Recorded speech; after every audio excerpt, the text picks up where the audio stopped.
प्रणाम।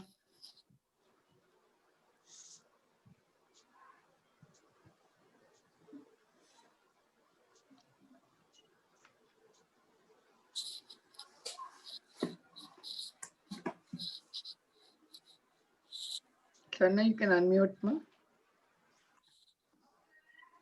శ్రీ గురుభ్యో నమః.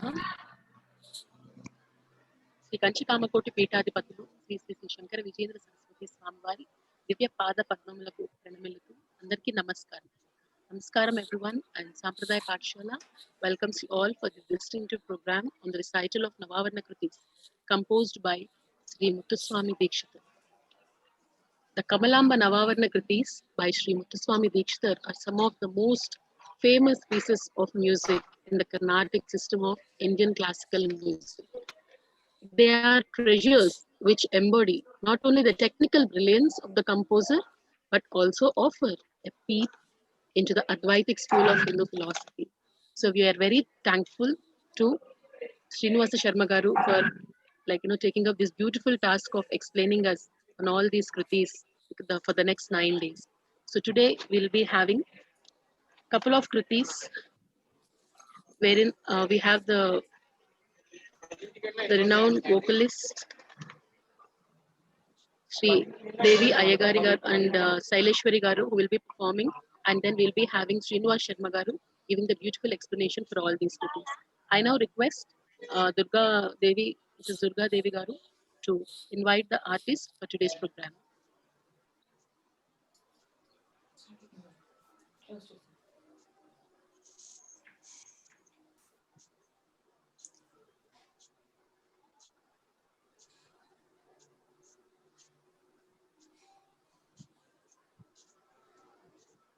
ఓం శ్రీ గురుభ్యో నమః. సంగీతంను ప్రాణప్రధానంగా ఆరాధించే గౌరవనీయులైన శ్రీ కందల సూరిబాబు శ్రీమతి సూర్యకుమారి దంపతులకు జన్మించిన వారు శ్రీమతి అయ్యగారి శ్రీదేవి. బాల్యంలోనే తల్లి వద్ద కర్ణాటక సంగీతంలో ఎంతో ప్రావీణ్యంను సంపాదించి అనంతరం శ్రీమతి సృజనాశేఖర్ గారి వద్ద నిరంతర శ్రమలో వాగ్గేయకారుల రచనలను నేర్చుకున్నారు. పద్మశ్రీ గాయత్రి శంకరం గారి వద్ద ఎన్నో కృతులను వల్లెవేశారు.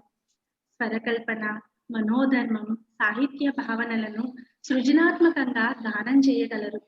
కంచిపీఠం నందు ఉగాది కచేరీ మరియు శ్యామశాస్త్రి ఆరాధన, కాంచీపురం నందు నెమలిబాల ఆలయం నందు నవరాత్రుల కార్యక్రమమును, అదే విధముగా ఎన్నో దేవాలయముల నందు సభలలోను కచేరీలను నిర్వహించారు. పంచరత్న కృతులను త్యాగరాజస్వామి ఆరాధనలందు ఆలపించారు. అంతటి మహోత్తరమైన వ్యక్తి గౌరవనీయులైన శ్రీమతి అయ్యగారి శ్రీదేవి గారిని కమలాంబకంలో తోడి రూపకంలో ధ్యానకీర్తిని ఆలపించమని కోరుతూ మనస్ఫూర్తిగా మా సాంప్రదాయ పాఠశాల తరపున ఆహ్వానిస్తున్నాము.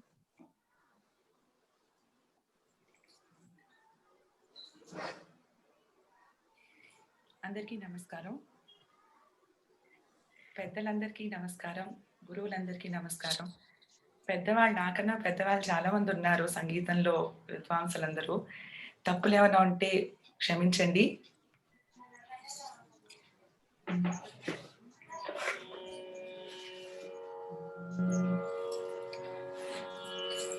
ఒకసారి మీ అందరి పర్మిషన్ తోటి అమ్మవారికి తన భర్త గురించి తలుచుకుంటేనే మొదట తను సంతోషిస్తుంది గనక శివయ్య మీద ఒక చిన్న శ్లోకం పాడేసి ధ్యాన కృతి మొదలు పెడతాను.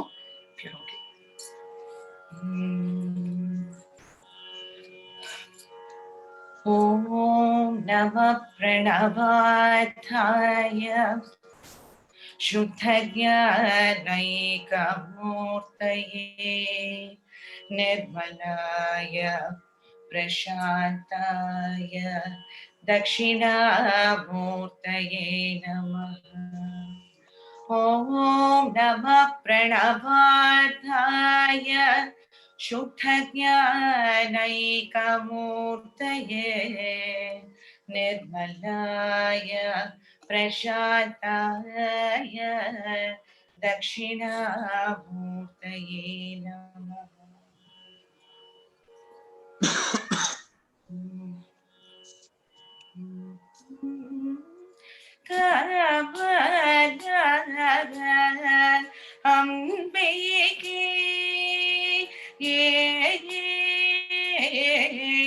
கமல அம்பிகே அம்பிகே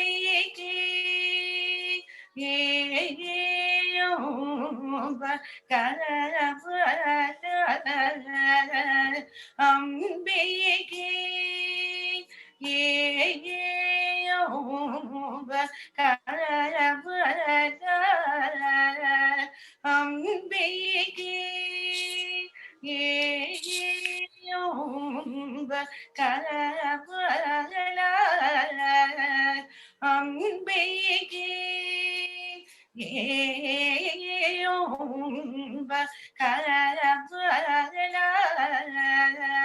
அம்பிகே அம்பிகே அம்பிகே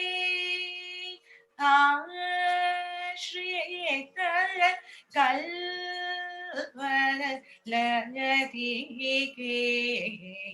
சண்டிகே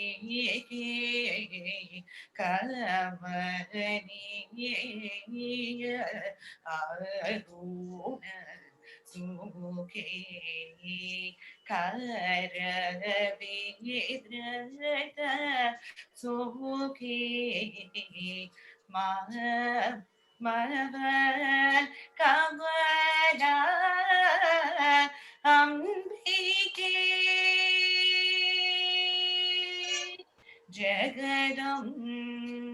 ஜகதம்பிகே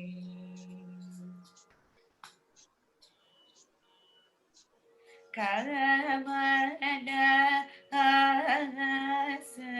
நதி பூஜித கமல பதி பபு வரதி கமல சனதி பூஜித கமல பதி பபு வரதி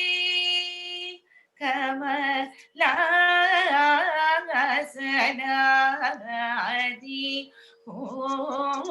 பூஜித கமல பதி பபு வரதி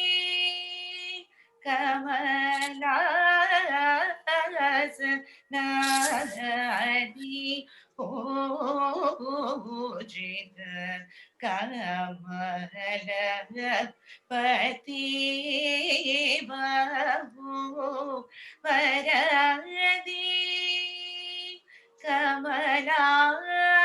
கமலாலய தீத வைபவே சிவே கமலாலய தீத வைபவே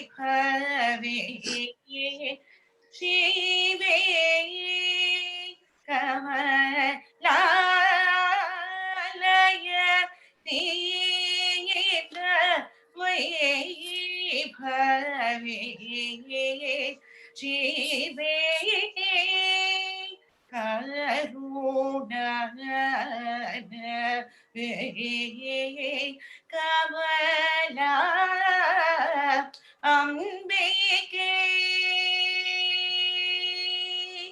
ஜகதம்பிகே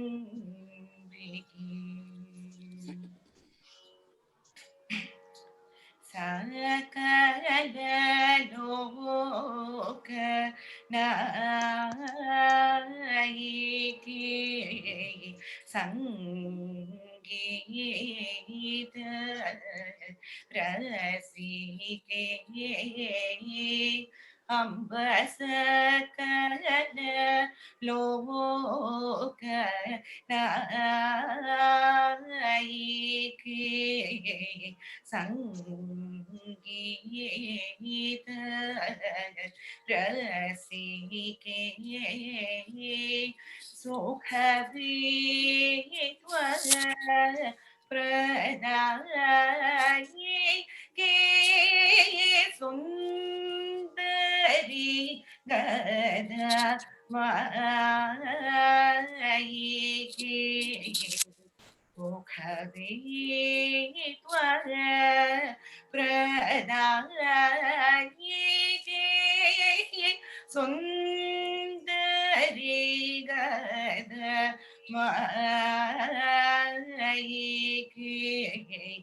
विकले भर मोती दान निपुणे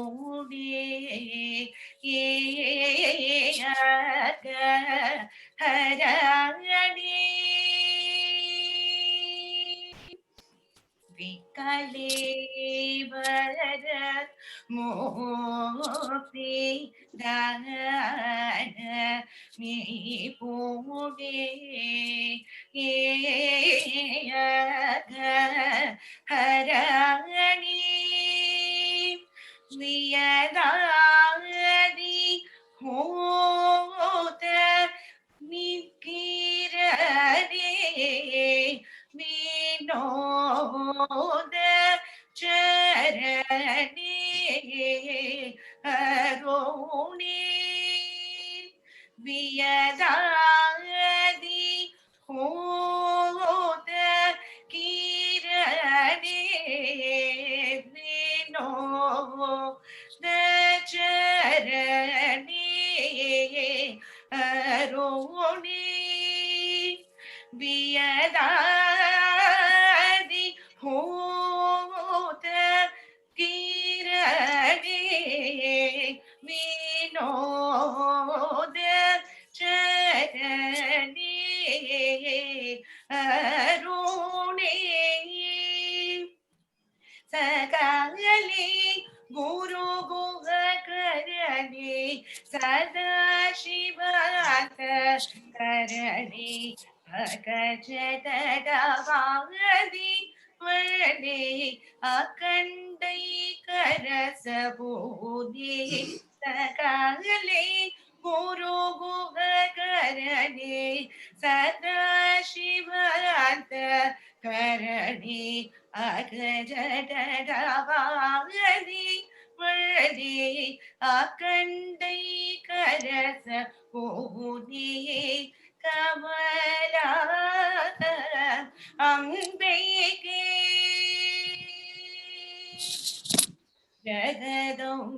जगदम्बिके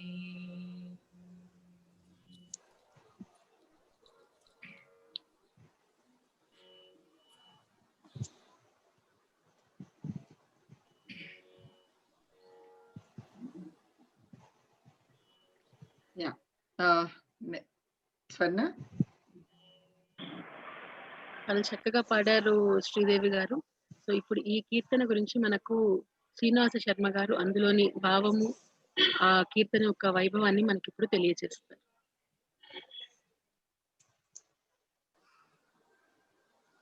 గానం చక్కగా చేశారు. సమర్థికమైన గానానికి మేము ఎంతో సంతోషిస్తున్నాం.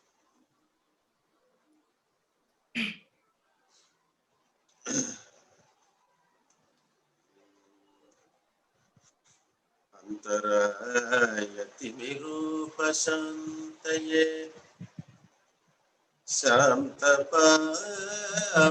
शान्तपावनमचिन्त्य वैभवम् तं नरं वपुषि कुञ्जरं मुखे मन्महे किमपि कुन्धिनं मन्महे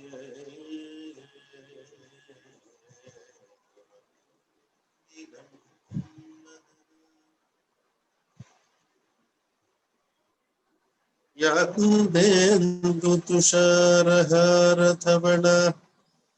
या शुभ्रवस्त्रान्विता या वीणा वरदण्डमण्डितकरा या श्वेतपद्मासना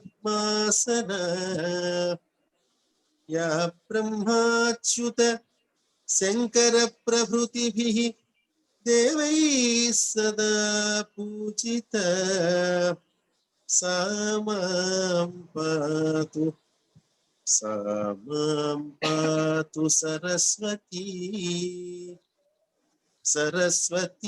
सरस्वती भगवती निःशेषजड्यापः सा मां पातु सरस्वती भगवती निःशेषजड्यापः।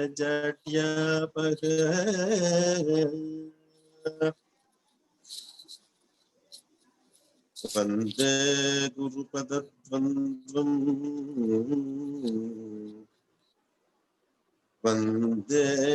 गुरुपदद्वन्द्वम् अवाङ्मानसगोचरम् रक्तशुक्लप्रभामिश्रम् अतर्क्यम् त्रैपुरं महः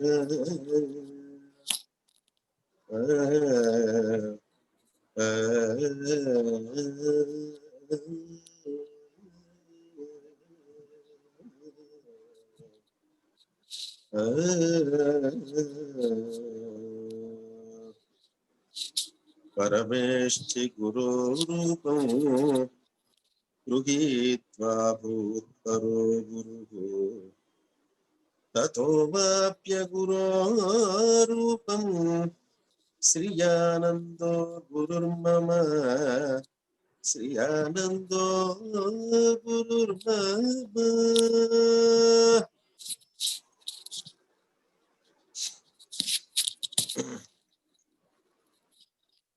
अस्मच्छ्री गुरुचरणारविन्दाभ्यां नमो नमः।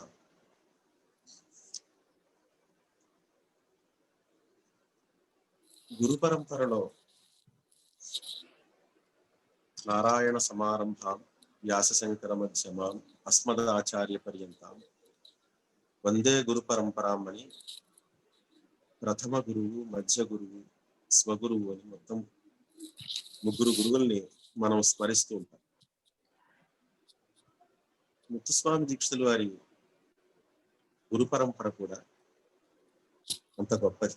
స్వయంగా వారు చిదానందనాథుడు. శ్రీ విద్యా సంప్రదాయంలో ఒక ప్రత్యేకమైనటువంటి నామకరణం ఉంటుంది.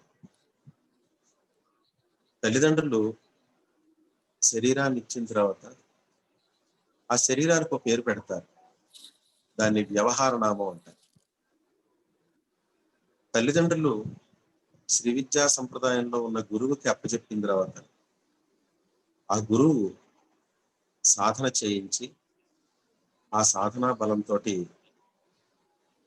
శిష్యునిగా ఆ వ్యక్తిని శిష్యునిగా మార్చుకుని యోగ విద్యని మంత్ర విద్యని ఉపదేశించి దాంట్లో బాగా శిక్షణ ఇచ్చి ఉపాసనా శరీరాన్ని ఒక శరీరం తయారు చేసి ఆ శరీరానికి ఒక పేరు పెడతారు. ఉపాసన సంప్రదాయంలో ఉండే పేర్లు ఎప్పుడు కూడా నాథాంతంగా ఉంటాయి. నాథ అనే పేరుతోనే ఉంటాయి. అందుకే శ్రీ చిదానందనాథ స్వామి దీక్షితుల వారి నామకరణం చిదానందనాథ. ఆ విధంగా శ్రీ విద్యా సంప్రదాయంలో పాదుకాంత దీక్ష అని పూర్ణ దీక్ష అని రెండు అంశాలు ఉంటాయి. పాదుకాంత దీక్ష అంటే గురుపాదుక వరకే వారు ఉపదేశం తీసుకుని మంత్రానుష్ఠానం చేస్తారు. పూర్ణ దీక్ష అంటే మహామంత్రాలు ఏవైతే ఉన్నాయో వాటినన్నిటినీ కూడా అనుష్ఠానం చేసి షోడశి మహామంత్రాన్ని కూడా అనుష్ఠానం చేసి తద్వారా ఆ స్థితిలో పరానంద స్థితిని అనుభవిస్తుంటారు. ఆ స్థితిని అనుభవించేటువంటి ఉపాసకులకి ఒక దీక్షానామం, ఒక నాథ సంప్రదాయంలో దీక్షానామం. ఈ దీక్షానామం కూడా పూర్ణాభిషేకం అనేటువంటి ఒక ప్రక్రియ చేసి వారు గురువులు ఇస్తారు. పూర్ణాభిషేకం అనే ఒక ప్రత్యేకమైన ప్రక్రియ ఉంటుంది. ఆ తర్వాత యతీశ్వరులకి వేరే నామం ఉంటుంది. ఇలాగా శరీరం ఒకటే అయినా కూడా ఆ శరీరం ద్వారా మనం సాధిస్తున్నటువంటి సాధనా విశేషాలను బట్టి ఒక గురువు మనకి ఎదురుపడ్డం, ఆ గురువు ద్వారా ఒక్కొక్క నామాన్ని పొందడం అనేది జరుగుతుంది. ఆ విధంగా ముత్తుస్వామి దీక్షితుల వారు చిదంబర స్వామి అనే గురువు నుండి యోగ విద్యను పొంది తద్వారా మంత్రశాస్త్రంలో చాలా పరిశ్రమ చేసి, ముత్తుస్వామి దీక్షితుల వారు కూడా చాలా వేద శాస్త్ర మార్గంలో ఉన్నవారు. వేదం శాస్త్రం తెలిసినంత మాత్రాన శ్రీ విద్యా సంప్రదాయం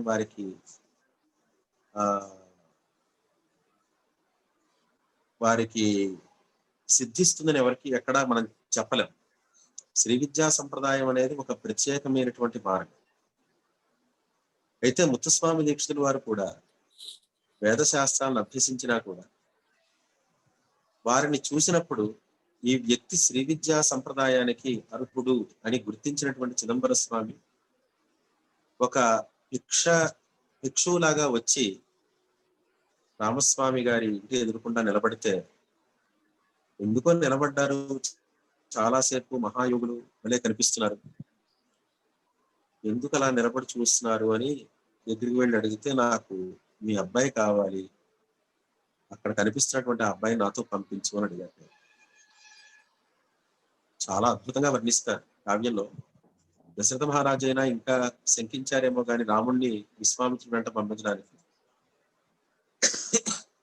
రామస్వామి దీక్షితుల వారు ఏమాత్రం సందేహించలేదు. తీసుకెళ్ళండి మా అబ్బాయిని మీతో అని చెప్పి పంపించేశారు. అలా పంపించినటువంటి తరుణంలో అనేకమైన క్షేత్రాలని పర్యటింప చేస్తూ హిమాలయ ప్రాంతం వరకు తీసుకెళ్లి అక్కడ యోగ సాధనని సిద్ధింపచేశారు చిదంబర స్వామి. అక్కడ సిద్ధిని పొందిన తర్వాత సిద్ధికి ఒక మంచి పరీక్ష భగవంతుడు నీకు పరీక్ష పెడతాడు, ఆ పరీక్షలో నువ్వు ఉత్తీర్ణుడు అవుతావని చెప్పి ఆశీర్వదించి పంపితే చాలా కాలం యోగాభ్యాసం చేసిన తర్వాత శ్రీ విద్యా మార్గంలో చాలా అనుష్ఠాన ప్రక్రియని చేసిన తర్వాత ముత్తుస్వామి దీక్షితుల వారు మళ్ళీ తిరిగి వెనక్కి వస్తూ నడిచే వచ్చారు. మళ్ళీ తిరుత్తణి క్షేత్రంలోకి వచ్చారట. తిరుత్తణి క్షేత్రంలోకి వచ్చిన తర్వాత లోపల సుబ్రహ్మణ్యేశ్వర స్వామిని చూద్దాము అని లోపలికి వెళితే జనసందోహం బాగా, ఎక్కడా అసలు లోపలికి వెళ్ళే అవకాశమే లేదు. స్వామి మూర్తి కాస్తైనా కనిపిస్తుందేమో అని ఆశతో చూస్తున్నా కూడా కనిపించడం లేదు, గోచరించడం లేదు. సరే, ఇంకా గురువు చెప్పినటువంటి యోగ మార్గంలో, యోగాభ్యాస పద్ధతిలో ఆ ఆలయం బయట కూర్చుని సుబ్రహ్మణ్యేశ్వర స్వామిని దర్శిద్దాము అని చెప్పి ప్రాణాయామం చేసి కుంభకంలో కూర్చున్నట్ట. అలా కూర్చున్నప్పుడు ఒక తేజస్సు ఏదో వెనక నుంచి వారికి వచ్చినట్టు అనిపించింది. వచ్చి ఇలాగ వెన్ను తట్టడం, ఆయన వెంటనే లేచి ఆయన కేసు చూడంగానే ఒక తీపి పదార్థం ఏదో వారి నోట్లో వేసి వెళ్ళిపోవడం. అసలు ఎవరొచ్చారు వెనకాల నుంచి నా నోట్లో ఇలా తీపి పదార్థం వేయడం ఏమిటి, మళ్ళీ మౌనంగా వెళ్ళిపోవడం ఏమిటి అని అలా వెళ్ళగా వెళ్ళగా వెళ్ళగా వెళ్ళగా అంతరాలయం వరకు వెళ్ళిపోయారట తెలియకుండా. తిరుత్తణిలో అంతరాలయం వరకు వెళ్ళిపోయారు. వెళితే అక్కడ ఆ వెనక ఉన్నటువంటి వ్యక్తి, అక్కడ దాకా కనిపించిన వ్యక్తి అక్కడ అంతరాలయం దగ్గర అదృశ్యమైపోయారు. ఓహో గుహోమదీయ గురునాథ ఏవా అని చెప్తారు. నాకు కనిపించినటువంటి సుబ్రహ్మణ్యేశ్వర స్వామి నా గురువే ఈ రూపంలో వచ్చి నాకు ఈ మహత్తరమైనటువంటి మధు విద్యను నాకు ప్రసాదించారు. మధు విద్య అంటారు దాన్ని. మధు విద్య అని వేదంలో దానికి ఒక ప్రత్యేకమైన ప్రకరణం ఉంది. యంవావ సరఘా తస్యా అగ్నిరేవ సారఘం మధు. మధు విద్య అంటారు. మధు విద్య అంటే అర్థం ఏమిటి? నాలిక తీయబడడంతో ప్రారంభం అవుతుంది ఆ విద్య. అందువల్ల ఉపనిషత్తులో కూడా యశ్చందసామృషభో విశ్వరూప ఛందోభ్యోధ్యమృతాత్ సంబభూవ సమేంద్రో మేధయా స్పృణోతు అమృతస్య దేవధారణో భూయాసం శరీరం మే విచర్షణం జిహ్వా మే మధుమత్తమా. ఆ ఒక్క వాక్యం ఉపనిషద్ వాక్యమే ముత్తుస్వామి దీక్షితుల వారి జీవితంలో ప్రధాన ఘట్టమైంది. జిహ్వా మే మధుమత్తమా, మే జిహ్వా నా యొక్క నాలుక మధుమత్తమా తీయగా అయిపోవుగా. కానీ సాధకుడు ఆ పరమాత్మని కోరతాడు. అదే విధంగా ముత్తుస్వామి దీక్షితుల వారి జీవితంలో కూడా ప్రప్రథమంగా కాళిదాసుకి ఎలాగైతే అమ్మవారు మొట్టమొదటిగా బీజాక్షరాలు లిఖించిందో నాలుక మీద, అది కూడా మధు విద్య. అమ్మవారు నాలుక మీద బీజాక్షరాలు లిఖించడం కూడా ఒక మధు విద్య. అది కూడా నాలికని తీయపరచడం లాంటిది. అదే విధంగా ముత్తుస్వామి దీక్షితుల వారికి కూడా జిహ్వా మే మధుమత్తమ అనేటువంటి వాక్యం అక్కడ సిద్ధించింది. ఆ విధంగా సిద్ధించిన తర్వాత ఆయనకి వాగ్గేయకారత్వం అనేది సిద్ధించింది. వాగ్గేయకారులు అంటే చాలా మంది వాగ్గేయకారులు మరి ఎంతో మంది వస్తున్నారు ఇప్పుడు. వాగ్గేయకారులు అంటే ఎక్కడెక్కడో స్తోత్రాల్లో ఉన్న పదాలు, లేకపోతే ఎక్కడెక్కడో మనం ఉపన్యాసాల్లో విన్న పదాలు తీసుకొచ్చి ఒక సంకలనం చేసి ఒక కీర్తనగా చేసేయడం అది వాగ్గేయకారుల లక్షణం కాదు. ధాతు మాతువుల యొక్క విజ్ఞానం బాగా తెలిసిన వాడే వాగ్గేయకారుడు. ధాతువు అని అంటే సాహిత్యం, మాతువు అంటే స్వరం. స్వరజ్ఞానం ఉండాలి, సాహిత్య జ్ఞానం ఉండాలి. సాహిత్యంలో కూడా ఆ పదం ఎందుకు ప్రయోగించాం, రెండు పదాలు ఉంటాయి, పక్క పక్కలే రెండు పదాలు ఉంటాయి. సాపేక్ష పదములు అంటారు వాటిని. అంటే ఆ పదానికి ఈ పదానికి ఒక సంబంధం ఉంటుంది. ఈ పదం పక్కన ఈ పదం ఎందుకు వేశారు అని అడిగితే సాధారణంగా ఎవరో కీర్తన రాసిన వాళ్ళు సమాధానం ఎవరనేది మాకు తెలియదు, ఏదో అలా వేయాలనిపించింది వేసేసాం. అది వాగ్గేయకారుల లక్షణం కాదు. ఏదో వేయాలనిపించింది వేసేసాం, ఏదో చేయాలనిపించి చేసేసాం, మాకేదో అనిపించింది ఏదో అలా అనేసాం, అలా పాడేసాం, అలా ఇవన్నీ ఊహల్లో తేలిపోయే మాటలేవి కూడా చెప్పకూడదు. అది వాగ్గేయకారుల యొక్క స్వరూపం కాదు. ప్రతి పదానికి ఉండేటువంటి విశ్లేషణ అది ముత్తుస్వామి దీక్షితుల వారి యొక్క రచనలో ఉండేటువంటి గొప్పతనం. ఈ పదం తర్వాత ఈ పదం ఎందుకు పడింది, అసలు మధ్య మధ్యలో ఉన్నటువంటి పదాలు అక్కడే ఎందుకు సరిగ్గా వేశారు అనేటువంటి విషయానికి చాలా అద్భుతమైనటువంటి విశ్లేషణ ఉంది ముత్తుస్వామి దీక్షితుల వారి కృతులు. కేవలం ముత్తుస్వామి దీక్షితుల వారనే కాదు, త్యాగరాజస్వామి వారి కృతుల్లో కూడా సాపేక్ష పదాలు చాలా ఉన్నాయి.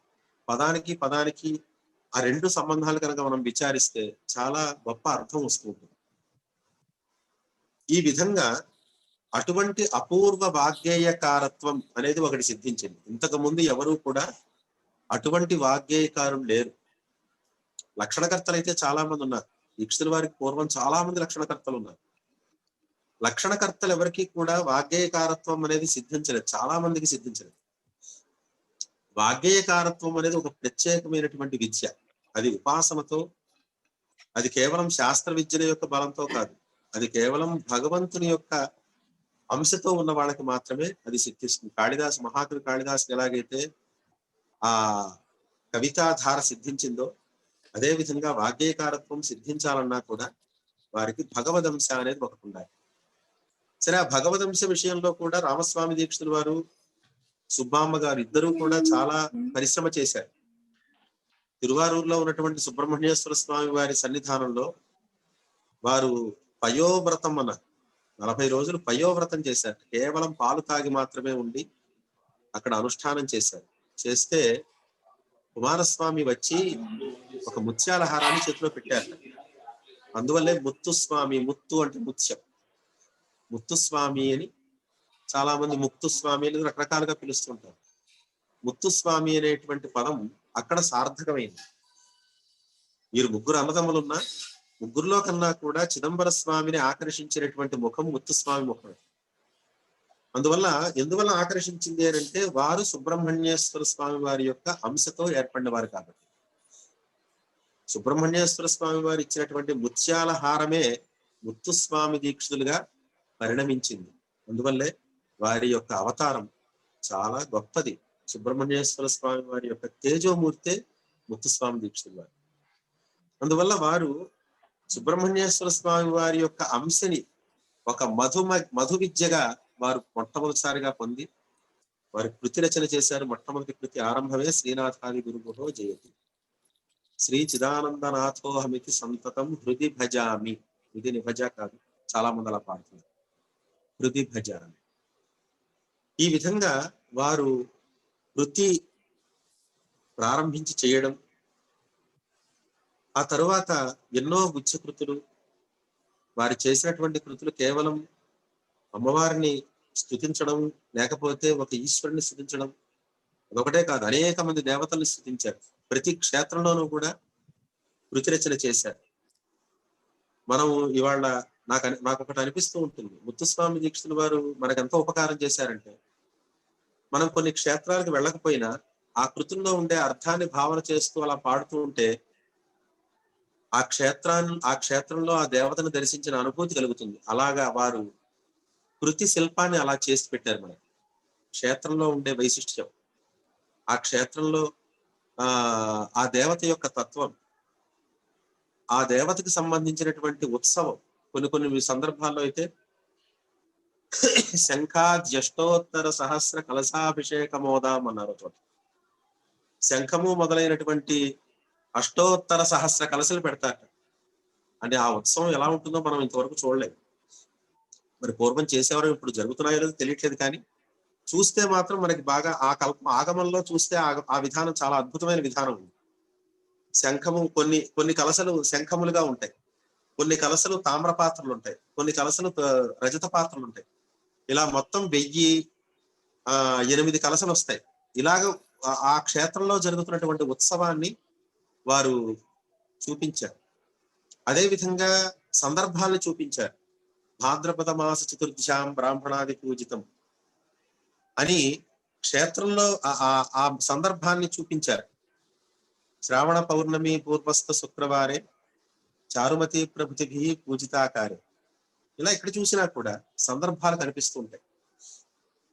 ఈ విధంగా వారు క్షేత్ర దేవతల్ని అందరినీ కూడా కీర్తిస్తూ ప్రత్యేకంగా తిరువారూరులో ఉన్నటువంటి త్యాగరాజేశ్వరుణ్ణి, కమలాంబికని లక్ష్యంగా చేసుకున్నారు వారు. అందువల్ల త్యాగరాజేశ్వరుని మీద గుచ్చకృతులు ఉన్నాయి, కమలాంబిక మీద కూడా ఆవరణ కీర్తనలు ఉన్నాయి. శ్రీ విద్యా సంప్రదాయంలో పూజా విధానం అంటే శ్రీచక్ర పూజ. ఎన్నో చక్రాలు ఉన్నాయి. బాలాచక్రం ఉంది, మాతంగి చక్రం ఉంది, గణపతి చక్రం ఉంది, వారాహి చక్రం ఉంది, అలాగే కమలాత్మిక చక్రం ఉంది. అలాగే చక్రాలు చాలా ఉన్నాయి. ప్రతి దేవతకి కూడా ఒక పూజా విధానం, ఆ పూజా విధానానికి సంబంధించిన చక్రం, ఆ చక్రమునకు ఆవరణ దేవతలు, ఆవరణ దేవతలకు మళ్ళీ ప్రత్యేకంగా పూజా విధానాలు ఇవన్నీ ఉన్నాయి. ఎన్ని ఉన్నా కూడా అన్నిటికీ మూలం శ్రీచక్రమే. ఎందువల్లంటే శ్రీచక్రము అనేది షోడశి మంత్రానికి ఆధారభూతమైనటువంటి చక్రం. పంచదశి, షోడశి అనేటువంటి 2 మంత్రాలకి కూడా ఆధారభూతమైనటువంటిది శ్రీచక్రం. అంతేకాకుండా కాలస్వరూపం అంతా కూడా శ్రీచక్రంలో ఉంది.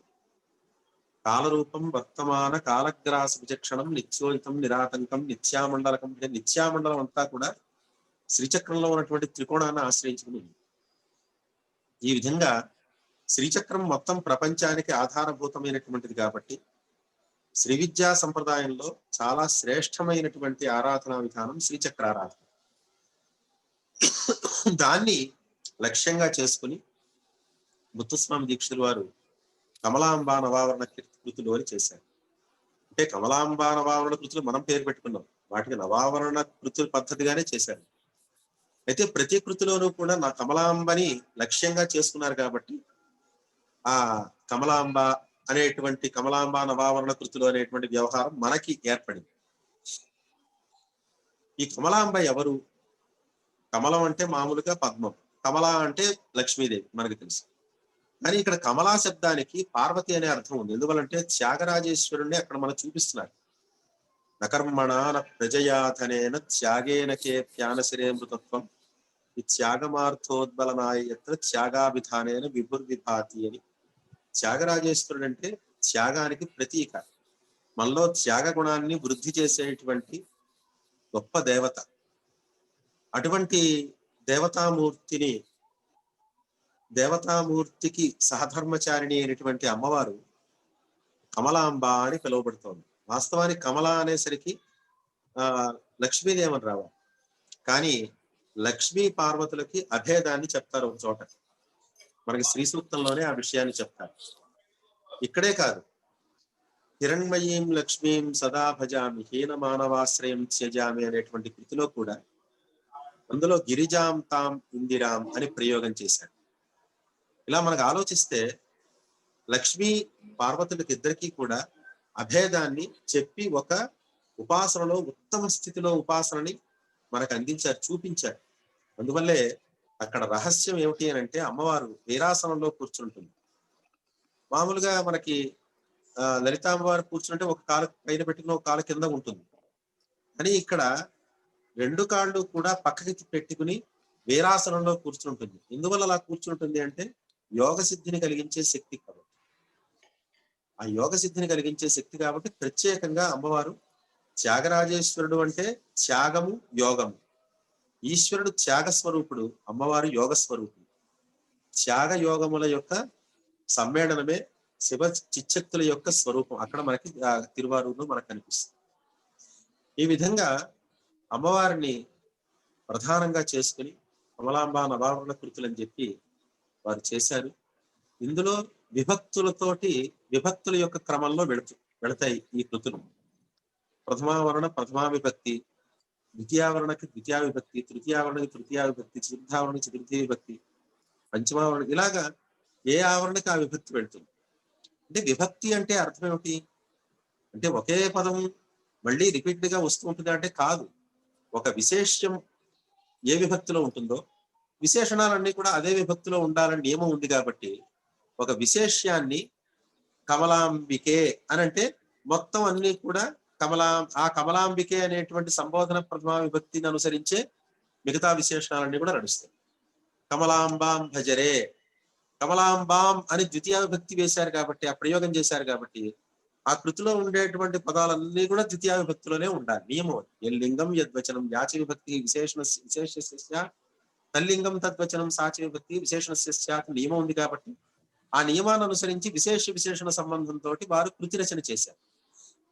సాధారణంగా వర్ణనకి సంబంధించిన గీతాలు రాసినప్పుడు మనకు ఎవరన్నా రచయితుల గీతాలు రాస్తుంటే అందులో వర్ణన ప్రధానంగా ఉంటాయి, అందులో విశేషాలనే ఉండవు. దాంట్లో వర్ణన ప్రధానంగా వెళ్ళిపోతుంటుంది. కొన్ని మాటలు నడుస్తుంటాయి, కొన్ని మాటలు ఆ కీర్తనలో మనకు వినిపిస్తూ ఉంటాయి. అలా కాకుండా కేవలం ఒక విశేష్యాన్ని ఆధారంగా చేసుకుని, ఒక క్రియాపదాన్ని ఆధారంగా చేసుకుని ఆ క్రియాపదానికి సంబంధించిన విశేష్యానికి సంబంధించిన విశేషణాలతో ఉండే కృతి ముత్తుస్వామి దీక్షితుల వారికి సంబంధించిన ఆ శైలి ఒక ప్రత్యేకమైన శైలి. దీంట్లో చాలా అపూర్వమైనటువంటి పదాలను ప్రయోగించారు. ఇందులో సాంకేతిక పదాలను ప్రయోగించారు. మంత్రశాస్త్ర సాంకేతిక పదాలు ఉన్నాయి ఇందులో. కేవలం మంత్రశాస్త్రజ్ఞులకు మాత్రమే అర్థం అవుతాయి పదాలు, మిగతా వాళ్ళకి తెలియవు. మిగతా వాళ్ళకి ఆ పదాలు ఏమిటో ఎందుకు వేశారో అనుకుంటారు అంతే.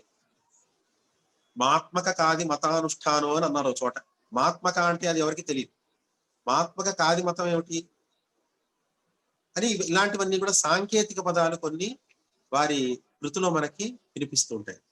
అలాగా ఆ విభక్తులను అనుసరించి కృతుల్ని చేస్తూ కమలాంబ అమ్మవారిని ప్రత్యేకంగా ఒక ధ్యాన కృతి అనేటువంటి పద్ధతిలో ప్రత్యక్షంగా అమ్మవారితో మాట్లాడుతూ, ఎందువల్ల సాన్నిధ్యం లయయోగేస్మిన్ ప్రకుర్వంతు శివాజ్ఞయ అంటారు.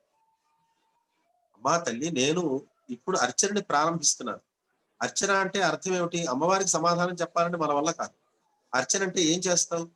ఏముంది తల్లి, 4 అక్షతలు 4 పూలు నీ మీద వేసేస్తాను అంటే అది అర్చన అని ఆవిడ పేరు ఒప్పుకోదు, అది అర్చన అవ్వదు. అర్చన అనే దానికి అనుసంధానమే అర్చన. నువ్వు నాకు చేస్తున్న అర్చన ఏమిటి, ఎటువంటిదై ఉండాలి? అప్పుడు చెప్తారు లయయోగేస్మిన్, నీలో నేను లయించేటువంటి ప్రక్రియని నేను చేయడమే ఒక అర్చన. ఆ అర్చన నేను ప్రారంభిస్తున్నాను. దీన్ని లయయోగము అంటారు. శ్రీచక్రార్చన అంటే ఒక లయయోగం. అందువల్ల దాన్ని రహోయాగం అని పిలుస్తారు. రహోయాగం అంటే ఏకాంతంగా తనలో మాత్రమే లీనమయ్యేట్టుగా అనుసంధానం చేస్తూ చేయదగినటువంటి ప్రక్రియ కాబట్టి అహోయాగం అని అంటారు. అంటే ఇన్ని విషయాలు ఎవరైనా చర్చించుకుంటున్నారా ఈ రోజుల్లో అంటే ఎక్కడా ఇలాంటి చర్చలు ఉండవు. అలాంటి వ్యక్తులు కూడా ఇప్పుడు లేరు. మేము శ్రీ విద్యోపాసకులు అంటే 4 మంత్రాలు జపమాల్లో తిప్పితే శ్రీ విద్యోపాసకులు అయిపోతున్నారు. వాళ్ళు ఇంక ఇలాంటి విషయాలు ఎవరు మాట్లాడతారు, ఎవరికి ఇలాంటి విషయాలు తెలుస్తాయి? అందువల్ల ఈ రహస్యాల గురించి చెప్పడానికి కూడా మాలాంటి వాళ్ళకి కొంచెం ఇబ్బందిగానే ఉంటుంది, బయట ఎక్కడా మాట్లాడాలన్నా కూడా. అయితే రహస్యాలనే విషయాలు పక్కన పెట్టి అందరూ తెలుసుకోదగినటువంటి విషయాలు ఏవైతే ఉన్నాయో వాటిని మాత్రమే ప్రస్తావించడం మాది ధర్మం కాబట్టి మేము ఆ విషయంలోనే నేను కూడా కొంచెం నా ప్రయత్నం నేను చేస్తున్నాను. అందువల్ల ఇక్కడ అమ్మవారితో సాక్షాత్తుగా మాట్లాడుతున్న సందర్భంలో ముత్తుస్వామి దీక్షితుల వారు లయ యోగాన్ని సాధన చేస్తున్నాను, ఆ సాధనలో నాకు సిద్ధిని కలిగించు అని చెప్పడానికి ఈయన ఉపక్రమం చేశారు. కమలాంబికే ఆశ్రిత కల్పలతికే చండికే. ఈ 3 పదాలు సాపేక్షమా నిరపేక్షమా? ఇది ప్రశ్న. ఒక పదం తర్వాత ఇంకో పదం ఏమండి కమలాంబికే చండికే ఆశ్రిత కల్పలతికే అనొచ్చు కదా, లేదా కమలాంబికే కమనీయారుణాంశకే ఆశ్రిత కల్పలతికే చండికే అని అనొచ్చు కదా. ఎక్కడైనా ఏ పదమైనా మనం మార్చి పాడుకోవచ్చు కదా. ఈ క్రమం ఎందుకు పెట్టారు? కమలాంబికే ఆశ్రిత కల్పలతికే చండికే అని 3 పదాలు అలా పైన చండికే ఎందుకు పెట్టారు అంటే చండిక అనేటువంటి 3వ పదాన్ని బట్టి మిగతా 2 పదాలు కూడా 2 గుణాలను సూచిస్తున్నాయని మనం గ్రహించాలి. చండీ శబ్దము కాల్చు నది అనే అర్థాన్ని ఇస్తుంది. యస్మాత్ చండంచ ముండంచ గృహీత్వా సముపాగత చాముండేలోకే ఖ్యాతాదేవి భవిష్యత్. చాముండా శబ్దానికి అర్థం చెప్పారు.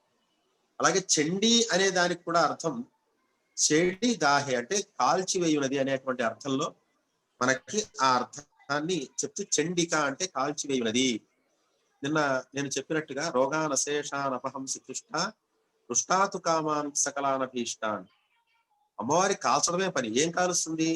తనను ఆశ్రయించిన వాళ్ళ యొక్క రోగాల్ని కాలుస్తుంది, తనను అవమానించిన వాళ్ళ యొక్క జీవితాన్ని కాలుస్తుంది. కాల్చడమే వాడి పని. అందువల్ల ఈ కాల్చుట అనేది ఎవరికి సంబంధించింది? రుద్రుడికి సంబంధించింది. సంహార శక్తి చండికే అనేది.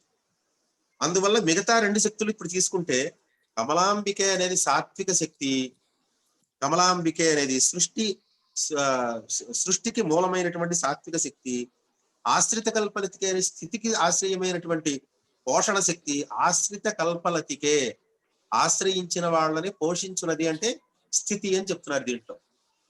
కమలాంబికే అనేటువంటి వెనక్కి వెళ్ళి మళ్ళీ చూస్తే అది సృష్టికి అంటే సకల లోక జనని అనేటువంటి అర్థంలో కమలాంబికే అని ఉపయోగిస్తున్నారు కాబట్టి, అంబికా శబ్దానికి తల్లి అనే అర్థం కాబట్టి ఇక్కడ జనని సృష్టి కర్త్రి అనే అర్థం వస్తుంది.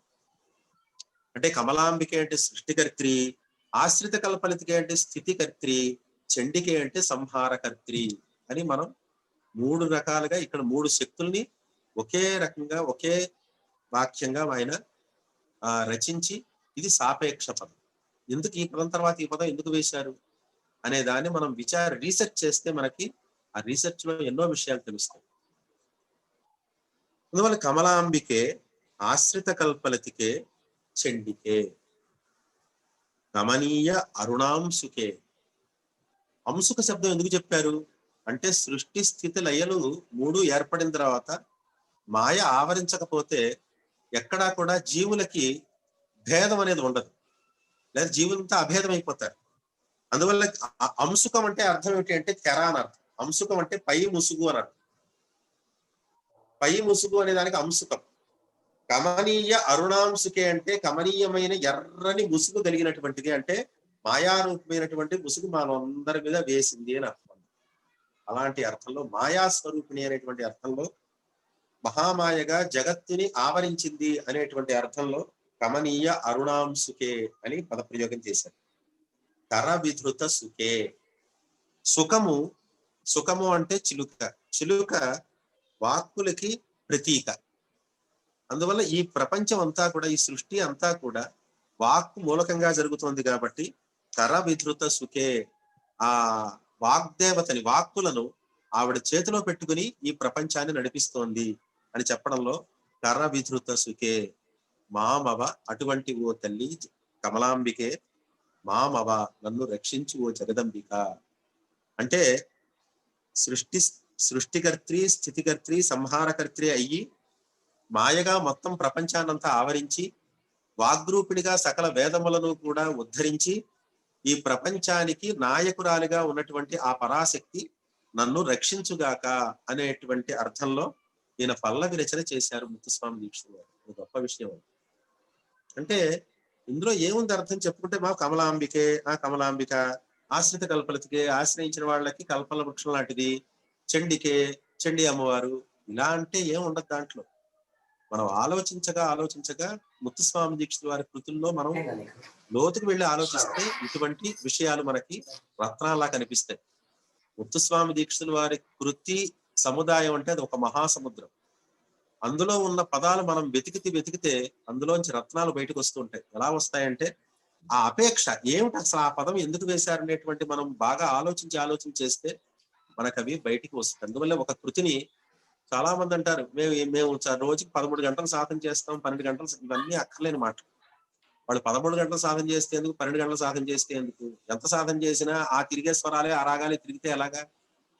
ఆ సాధన చేస్తున్న సమయంలోనే ఈ పదాల యొక్క అర్థాలు కూడా మనస్సులో తిరుగుతున్నప్పుడు అప్పుడు వాడు నాదయోగి అవుతాడు, మహాయోగిగా మారిపోతాడు. ఆ యోగ స్థితిని పొందడం కోసమే సంగీత సాధన చెయ్యాలి గాని ప్రదర్శనలో నిర్దుష్టంగా స్వరకల్పనలు వేసి అపశృతులు లేకుండా పాడడం కోసం నేను సాధన చేస్తున్నానంటే ఆ సాధన పెద్ద బలవత్తమైన సాధన అయితే కాదు నా దృష్టిలో. అందువల్ల మామవ జగదంబికే, నన్ను రక్షించు ఓ జగదంబిక అని అన్నారు. కమలాసనాది పూజిత కమలపదే. ఇప్పుడు అమ్మవారు ఇంతమందిని నిలబెట్టేసింది. సృష్టి స్థితిని ఆవిడే నిర్వహిస్తూ,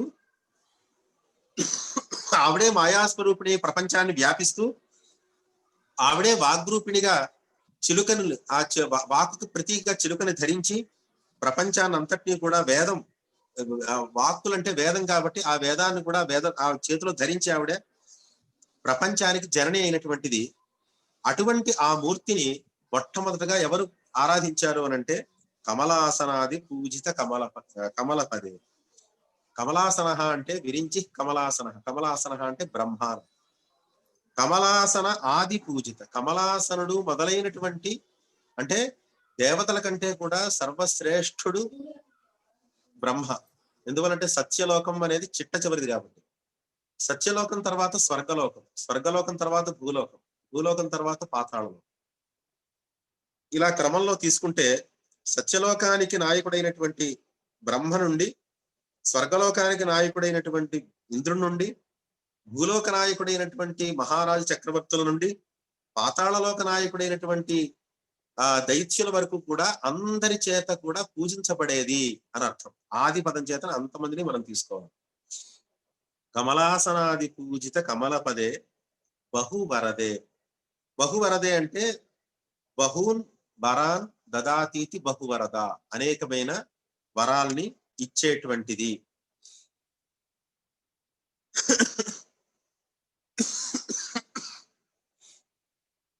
కమలాలయ తీర్థ వైభవే.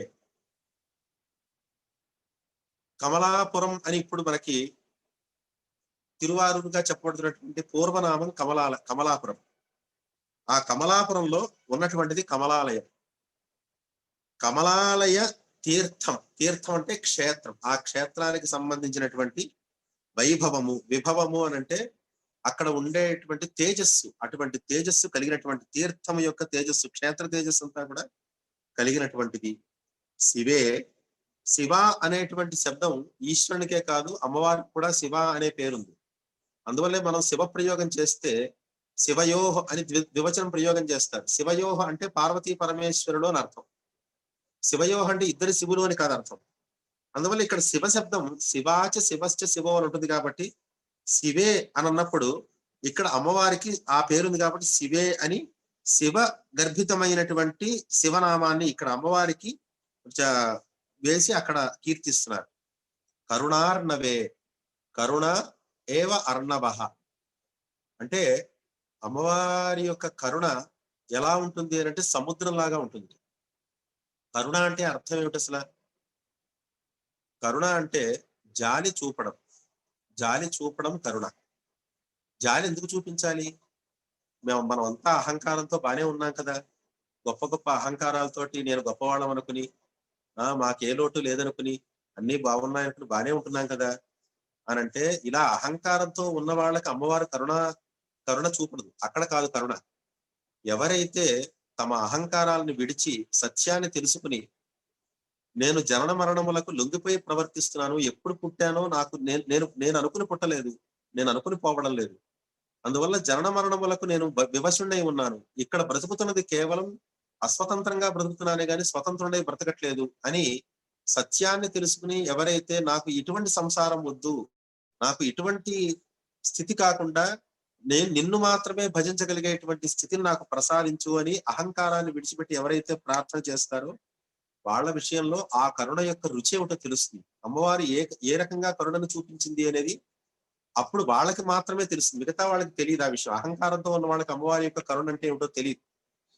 అందువల్ల కరుణ అర్ణవే అంటే ఇది కేవలం నిరహంకార చిత్తులకు మాత్రమే అర్థమయ్యేటువంటి విషయం. కరుణార్ణవే అంటే ఈ పదం కూడా ఆపత్సుమగ్న స్మరణం త్వదీయం కరోమి దుర్గే కరుణార్ణవే శివే అని శంకర భగవత్పాదుల వారి యొక్క స్తోత్రం ఉంది. దాన్ని స్మరింప చేస్తున్నారు ఇక్కడ. కరుణార్ణవే శివే, ముందర శివే అని పెట్టి తర్వాత కరుణార్ణవే అన్నారు. ఇది వీరి సంప్రదాయం. శంకర భగవత్పాదుల వారు కరుణార్ణవే శివే అని అలా ప్రయోగించారు, అది వారి సంప్రదాయం. ఆ విధంగా మనకి ఇక్కడ శంకర భగవత్పాదుల వారి యొక్క స్తోత్ర సంప్రదాయం కూడా మనకి దీంట్లో కనిపిస్తోంది. కమలాలయ తీర్థ వైభవే శివే కరుణార్ణవే సకల లోక నాయికే. ఈ సకల శబ్దం అన్ని చోట్ల ఎక్కడ ప్రయోగించినా కూడా రెండు అర్థాలు ఉంటాయి. సకల అంటే మనకు తెలిసి అంతా అని అర్థం, కానీ సకల అంటే కళలతో కూడిన అని అర్థం. కళాభి సహవర్తత ఇది సకలం. సకలం అంటే కళలతో కూడినటువంటి లోకం. కళలతో కూడిన లోకం అంటే ఏమిటి? చంద్రలోకం. కళలతో కూడిన లోకం అంటే ఏమిటి? మిథ్యామండలముతో ప్రకాశించేటువంటి బిందువు. సకలం అనే దానికి ఇక్కడ కళలు అంటే నిత్యా దేవతలు. ఒక్కొక్క కళకి ఒక్కొక్క నిత్య. పాడ్యమి నాడు కామేశ్వరి నిత్య, విధి నాడు భగమాలని నిత్య, తది నాడు నిత్యక్లిన్నా నిత్య. ఇలా మొత్తం 15 నిత్యలు, 15 కళలు. సాదాఖ్యా చిత్కళ 16వ కళ అమ్మవారు. అందువల్ల ఇక్కడ సకల లోకనాయికే. సకల అంటే కళలతో కూడినటువంటి లోకం, మిథ్యామండలం. అటువంటి లోకమునకు బిందు స్థానమునకు నాయిక అంటే చూడండి, సకల లోక నాయిక అంటే మామూలుగా ఏమర్థం వస్తుంది? అన్ని లోకాలకి అన్ని ప్రపంచాలకి నాయిక అనే అర్థం వస్తుంది. కానీ ఇక్కడ కళాశబ్దం చేత నిత్యాదేవతలు కనుక తీసుకుంటే నిత్యామండలంలో ప్రకాశించేటువంటి కళలతోనే ఒక లోకం ఉంది. ఆ లోకం ఏమిటి అని అంటే, ఆ లోకం అంటే కాంతి. ఆ కాంతి ఏమిటి అంటే బిందువు. సకల అంటే కళలతో ప్రకాశించేటువంటి లోక అంటే కాంతి. ఆ కాంతి ఏమిటి అంటే బిందువు. కాబట్టి ఆ బిందువునకు నాయిక. అసలు బిందువుకి నాయిక అని ఎందుకు చెప్పారు? చాలా పెద్ద ప్రకరణం. అది గొప్ప ఉపనిషత్తులోనే దాని రహస్యం అంతా కూడా చెప్పారంటే ఈ ఒక్క మాటనే మనం చాలా ఎక్కువ విస్తృతంగా మనం వివరించుకోవచ్చు. కానీ ఇక్కడ మనం కొంత పరిమితమైన సమయం పెట్టుకున్నాం కాబట్టి దీనికి సంబంధించిన విషయంగానే నేను చెప్తాను. తర్వాత సంగీత రసికే. సమ్యక్ గీతం సంగీతం. సం అనేటువంటి ఉపసర్గ ద్వారా ఏదైతే పెద్దలు ఆమోదించారో, ఏదైతే వేదములకు అనుబంధం చెంది ఉంటుందో అదే సంగీతం అవుతుంది. మిగిలినదంతా కూడా విగీతం. అది సంగీతం కాదు, విగీతం. పెద్దలు ఆమోదించినటువంటి పద్ధతుల్లో, అలాగే వేదములకు అనుబంధం లేనటువంటి విధానంలో పాడేటువంటివి ఏవి కూడా సంగీతాలు కావు. ఇవాళ చాలా మంది మంత్రాలని కూడా పాటల కింద పాడుతున్నారు. అది చాలా పొరపాటు. అది సంగీతం కాదు, అది విగీతం అవుతుంది. ఏ అక్షరం ఏ విధంగా ఉచ్చరించాలి, ఏ స్వరంతో ఉచ్చరించాలి అని వేదానికి ఒక లక్షణం ఉంది. వేదానికి లక్షణం, ప్రాతిశాఖ్య అనే లక్షణం ఉంది. ఆ లక్షణాన్ని బట్టి వేదంలో ఉండే అక్షరాలు ఈ స్వరంతోనే ఉచ్చరించాలి. ఉదాత్తమైతే ఉదాత్తం, అనుదాత్తమైతే అనుదాత్తం, స్వరితమైతే స్వరితం అని పద్ధతులు చెప్పారు. కానీ ఆ పద్ధతులను తెలియకుండా వేదానికి ఉండే స్వరాలు కూడా మనం కల్పించుకున్నవే అని భ్రాంతి పడి చాలా మంది వేద మంత్రాలను కూడా పాటల కింద పాడేస్తున్నారు. చాలా పొరపాటు. నిజంగా మాకు ఇన్ని రాగాలు వచ్చు అని చెప్పి వేద మంత్రాలను ఏ రాగంలో పాడినా తప్పే. అది రాగాల్ని గౌరవించినట్టు కాదు, వేదాన్ని గౌరవించినట్టు కాదు. అది సంగీతం కాదు, విగీతం అవుతుంది. అందువల్ల సంగీతం అంటే ఏదైతే శాస్త్రీయ మార్గంలో పెద్దలకి ఆమోదాన్ని కలిగించేటువంటిది, వేదానికి అనుబంధం చెందినటువంటివి ఏ నాదం అయితే ఉందో, నాదోచ్చారణ, స్వరోచ్చారణ, దానికే సంగీతం అని పేరు. అటువంటి సంగీతము యొక్క రసమును మాత్రమే ఆవిడ ఆస్వాదిస్తుంది. రసిక అంటే రసమును ఆస్వాదిస్తుంది. అటువంటి సంగీతం యొక్క రసమును ఆస్వాదిస్తుంది. కేవలం సంగీత రసమునే ఆస్వాదిస్తుందా అని అంటే సుకవిత్వ ప్రదాయికే. సంగీతాన్ని ఆస్వాదించడమే కాదు, సుకవిత్వ ప్రదాయికే, చక్కటి కవిత్వాన్ని కూడా అమ్మవారు ప్రసాదిస్తుంది. ఎందువల్లంటే కవిత్వంతోనే అమ్మవారి యొక్క పూజ జరుగుతుంది. ఎందువల్ల కవిత్వంలో ప్రధానంగా చెప్పేటువంటి అంశం మామూలుగా ఉండే శబ్దం, మామూలుగా ఉండే అర్థం కన్నా ఒక విలక్షణమైనటువంటి సరసమైన అర్థం ఒకటి ఉండాలి అంటారు. ఆ అర్థమే పరాశక్తి యొక్క పరాస్వరూపం. దాని పరాస్వరూపం అన్నారు.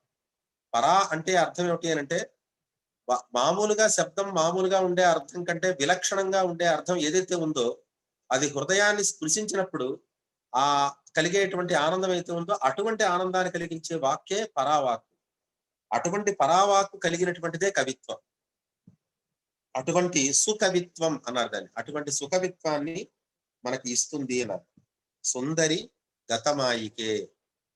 సుందరి అంటే సుందరి అనేటువంటి శబ్దం చేతన సుందర శబ్దం అందము అనేటువంటి అర్థంలో ఉపయోగించారు. కానీ ఇక్కడ సుందర శబ్దం ఎందుకు ఒక తేజోరూపిణి అనే అర్థంలో ప్రయోగించారు. సుందర శబ్దానికి తేజోరూపిణి. త్రిపుర సుందరి అంటే త్రిపురముల యొక్క తేజస్సు అమ్మవారి స్వరూపం అని. త్రిపుర సుందరి. త్రిపురములు అంటే ఏమిటి? శ్రీచక్రంలో అన్ని ఆవరణలు దాటిన తర్వాత చిట్ట చివరి ఆవరణకి ముందర ఉండేటువంటి ఆవరణ త్రికోణం.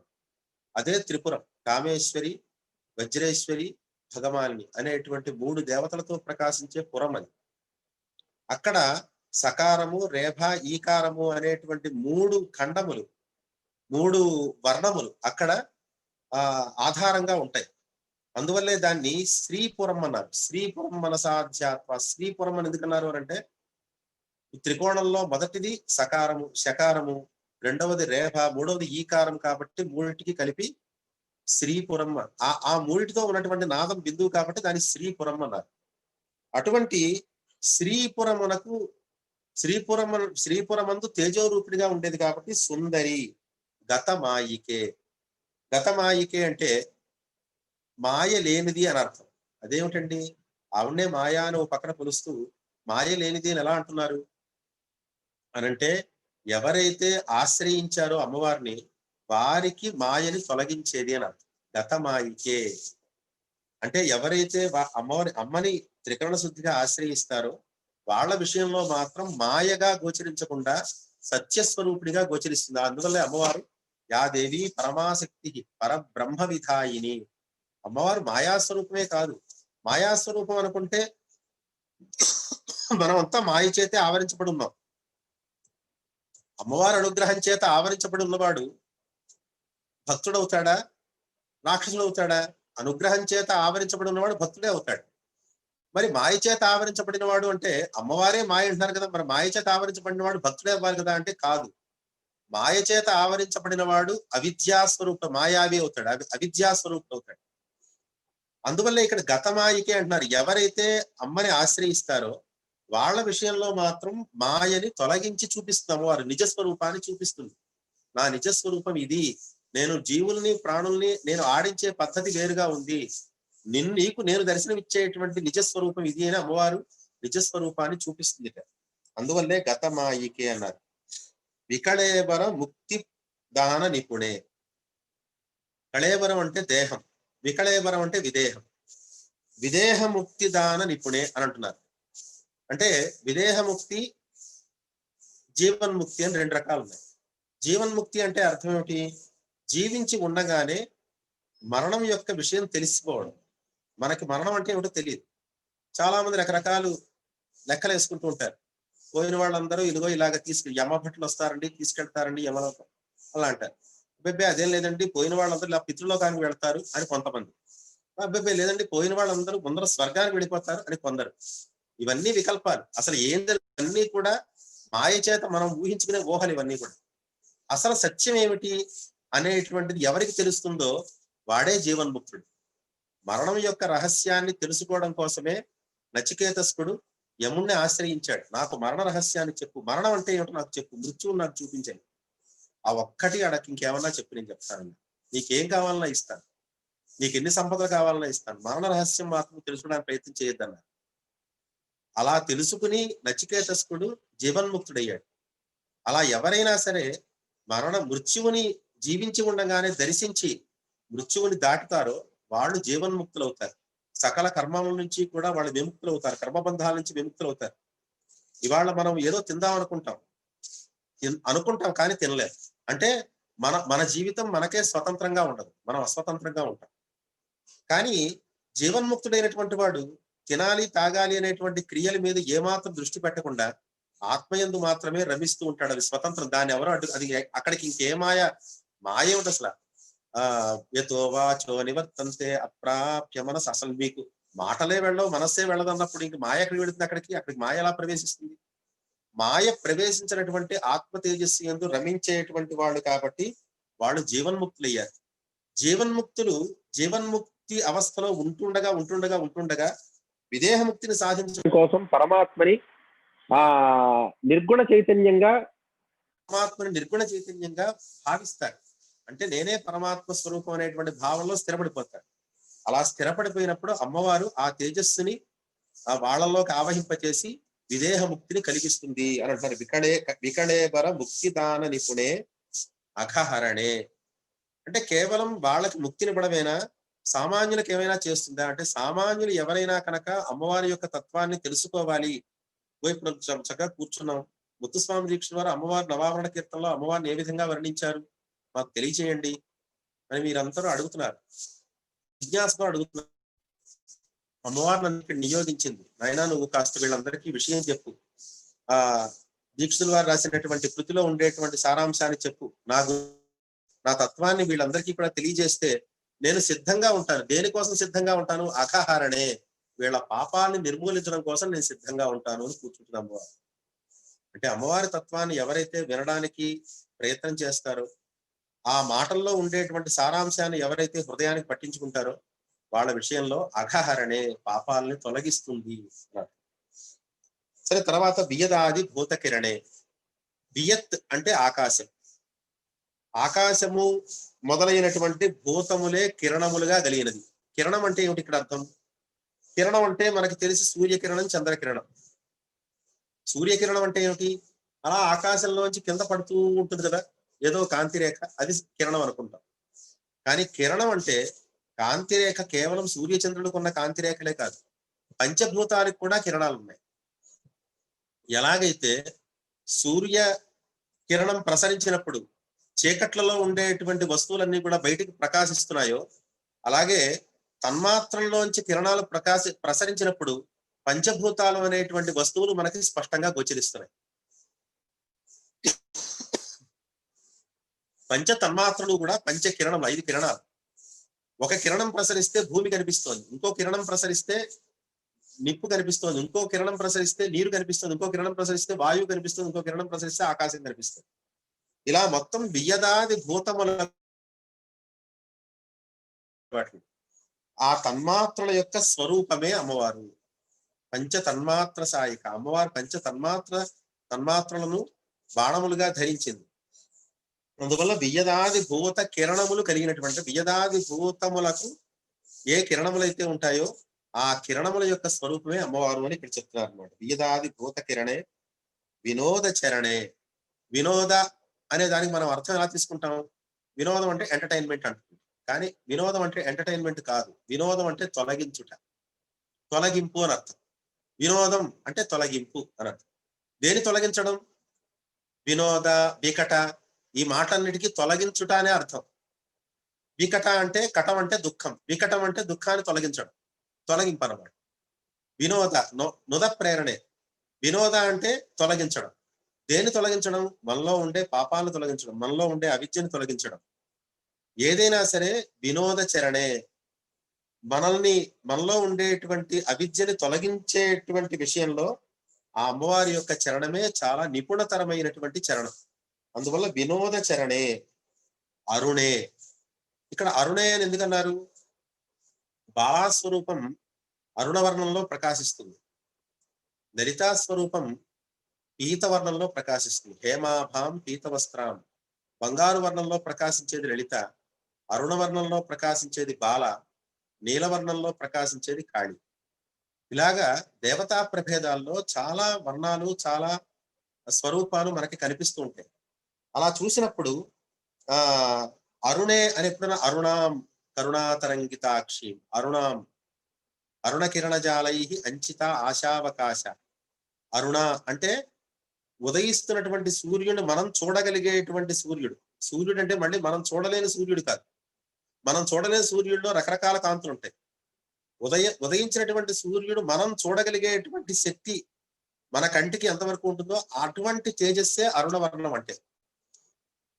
అటువంటి అరుణవర్ణంతో ప్రకాశించేది బాల. అటువంటి బాలాస్వరూపిణిగా ఇక్కడ చెప్తున్నారు. సకలే, సకలే అంటే సకల కళలతోనూ ఉండేది అని అర్థం. కళలతో ఉన్నటువంటి షోడశీ కళ అమ్మవారు అని సకలే అని చెప్తున్నారు. గురుగుహ కరణే, గురుగుహ కరణే. కరణం అంటే మూల కారణం అని అర్థం. కారణం వేరు, కరణం వేరు. గురుగుహ కరణే అంటే గురువైనటువంటి గుహ మూల కారణము, మూల శక్తి స్వరూపము అని చెప్పడంలో గురుగుహ కరణే అని ప్రయోగించారు. సదాశివ అంతఃకరణే, సదాశివుని యొక్క అంతఃకరణము. అంతఃకరణము అంటే అంతరంగ స్వరూపిణి. మనలో అంతరంగం ఏమిటి? బుద్ధి. ఆ బుద్ధి స్వరూపమే అమ్మవారు. సదాశివుడు ఎవరంటే ఆత్మ. ఆత్మయందు ప్రకాశించేది బుద్ధి. అందువల్ల సదాశివునికి అంతఃకరణం. అంతఃకరణం ఏమిటి అని అంటే అంతఃకరణం అంటే అంతశ్చైతన్య స్వరూపం. సదాశివుని యొక్క అంతశ్చైతన్య స్వరూపిణి ఎవరు అంటే బుద్ధి. అటువంటి సదాశివుని యొక్క అంతఃకరణం అయిందనమాట. తర్వాత అక్కచటతపాది వర్గే అంటే మాతృకావర్ణ స్వరూపిణి అని అర్థం. ఆ అంటే ఆ ఈ అరు అరు అలు అలు ఏ ఓ అమ్మహ. కా అంటే కాఖా గా ఖాంగా, చ అంటే చ ఛ ఝ ఞ, ట అంటే టటగణ, తా అంటే దాథ ధన, అంటే పాపా బభమ. ఆది అంటే యారలవశేష సహాక్ష. ఇంతవరకు మొత్తం అన్ని తీసుకుంటే మాతృకా వర్ణములు. మాతృకా వర్ణముల యొక్క వర్గలు. వర్గలు అంటే అక్కచట తప, అక్కచట తప య, అంతవరకు వర్గములు. అటువంటి వర్గస్వరూపిణి, మాతృకా వర్ణములకు సంబంధించిన వర్గస్వరూపిణి అమ్మవారు అని ఇక్కడ చెప్పారు. అంటే మాతృకా వర్ణ లిప్తాంగే, మాతృకా వర్ణముల చేత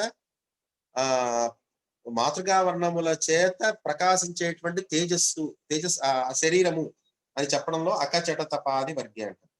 అఖండైక రసపూర్ణే.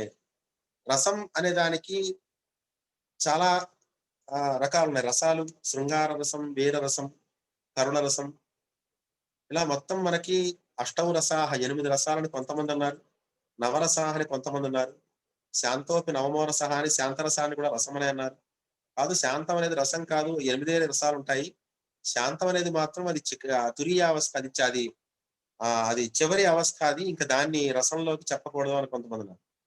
కానీ ఇక్కడ అఖండైక రసము అని అంటే ఆనందం మాత్రమే, ఇంకేమీ కాదు. అఖండమైన రసం అంటే ఆనందం. అటువంటి ఆనంద స్వరూపిణి అంటే రసములన్నీ కూడా ఆనందాన్ని స్ఫురింపచేస్తాయి, ఆనందాన్ని వ్యక్తం చేస్తాయి, ప్రకాశింపజేస్తాయి.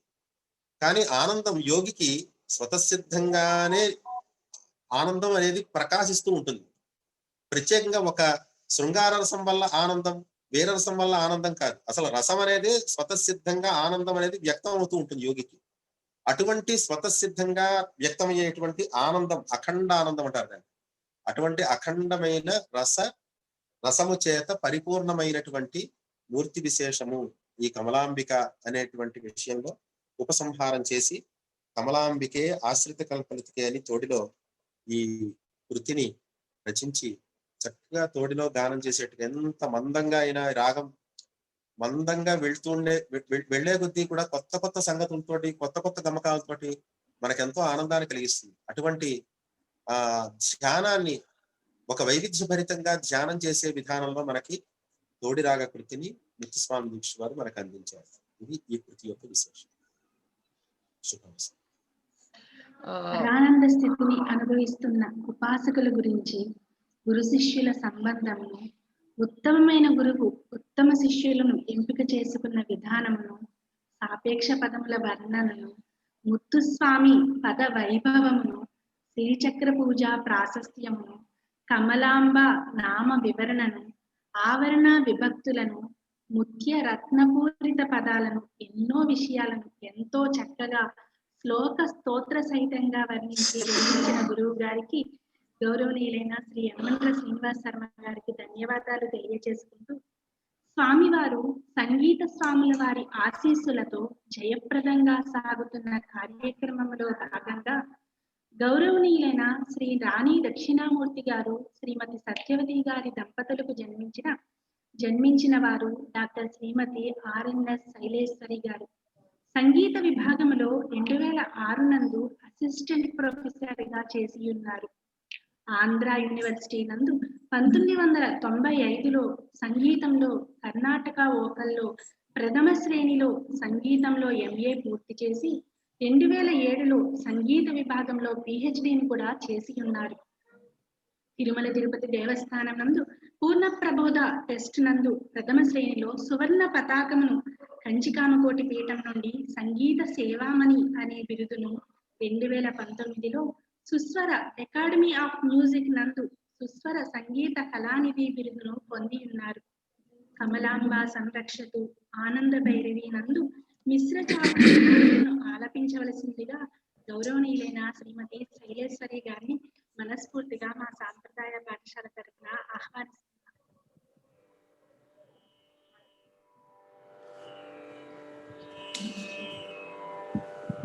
గురుభ్యో నమః.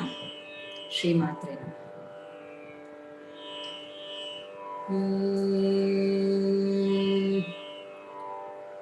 కమల అంబగ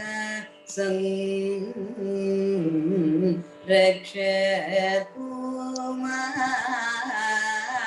శ్రీ కమల అంబగ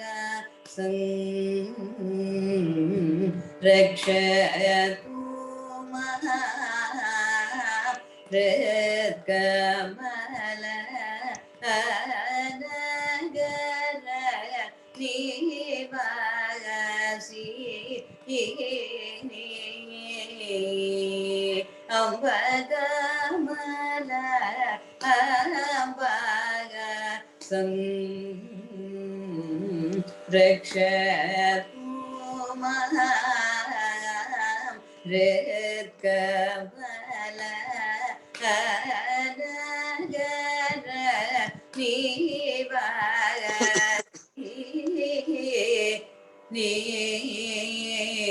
అంబగమల అంబ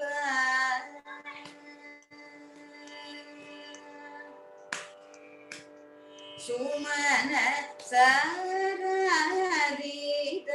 సారీదాజముఖి సుందరవన ప్రియ కథసఖి సుమన సారీదాజముఖి సుందరవన ప్రియ కథసఖి సుమన జముఖి సుందరవన ప్రియ సఖి కమల జానంద బోధ సుఖి కాంత తార పంజర సుఖి కమల జానంద బోధ సుఖి కాంత తార పంజర సుఖి కమల జానంద బోధ సుఖి కాంత తార పంజర సుఖి కమల అంబగ సంరక్షతు కమల నగర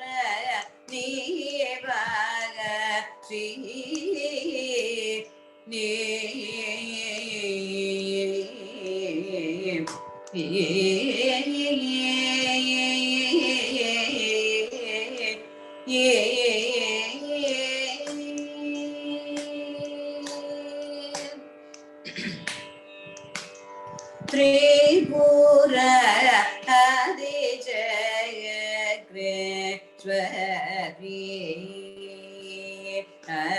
अणिमदि सिद्धीश्वरी नीच काव्येश्वरी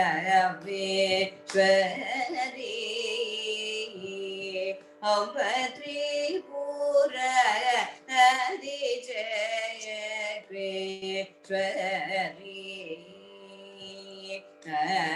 अणिमदि सिद्धीश्वरी नीच काव्येश्वरी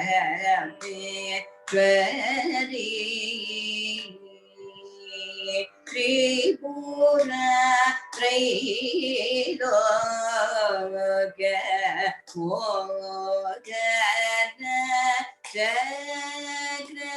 चक्रवर्ती प्रकट योगी त्रिपुरा त्रैलोक्य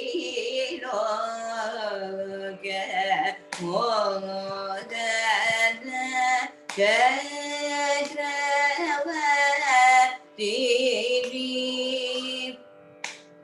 प्रकट योगी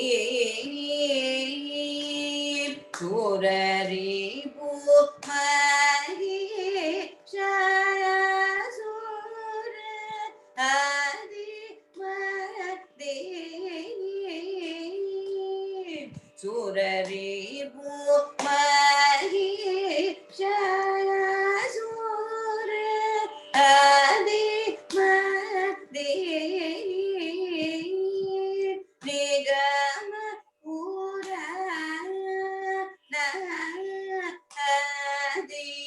संवेदिनी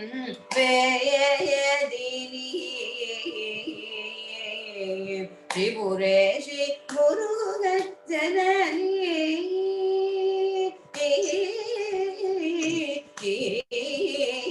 त्रिपुरेशि गुरुगजननी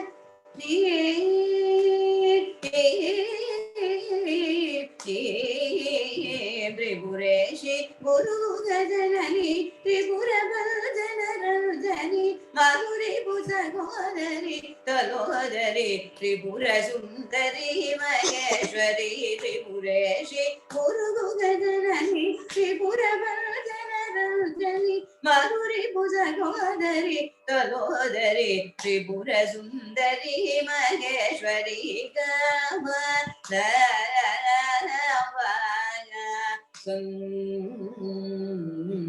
रक्षतु श्रेष्ठकमल नगर निवासी अम्बकमल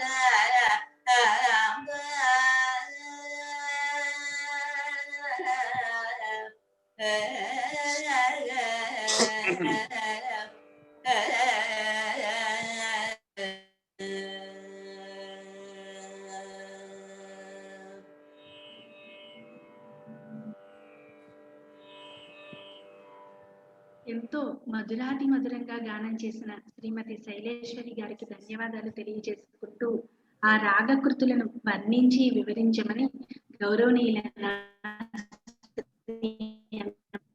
శ్రీనివాస్ శర్మ గారు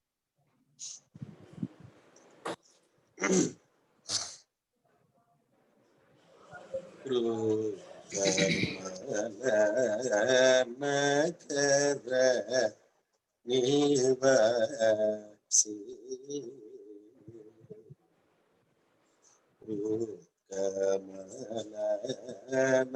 नगर నివాసి కమలానగర నివాసి కమలానగర నివాసి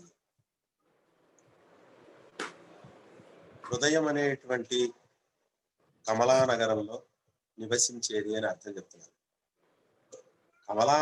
హృదయం అనేటువంటి కమలానగరం ఏమిటి? కమల నగర నివాసి, దీర్ఘం తీసేస్తే కమల నగరం. ఇదే విషయాన్ని హృదయం అనేటువంటి కమలమందు నివసించేది అనే అర్థాన్ని త్యాగరాజ స్వామి వారు కూడా చెప్పారు.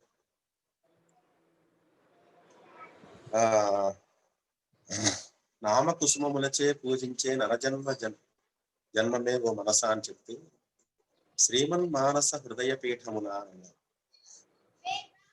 త్యాగరాజ స్వామి వారి యొక్క భావసామ్యం మనకి దీక్షితుల వారి విషయంలో కనిపిస్తున్నట్టుంది.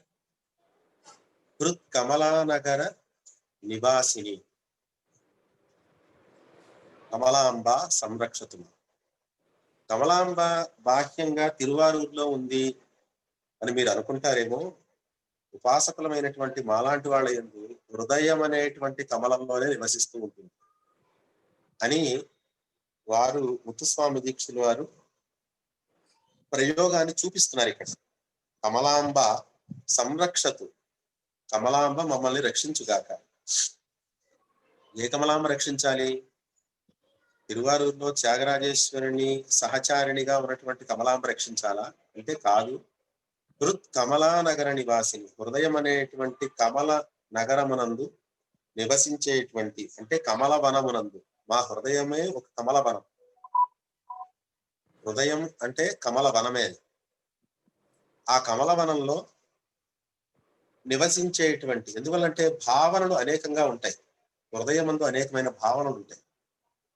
ఒక్కొక్క భావనని ఒక్కొక్క కమలంగా మనం తీసుకుంటే అనేకమైన భావనలు, ఉపాసకుని కలిగేటువంటి అనేకమైన భావనలు, అనేకమైన కమలాలు.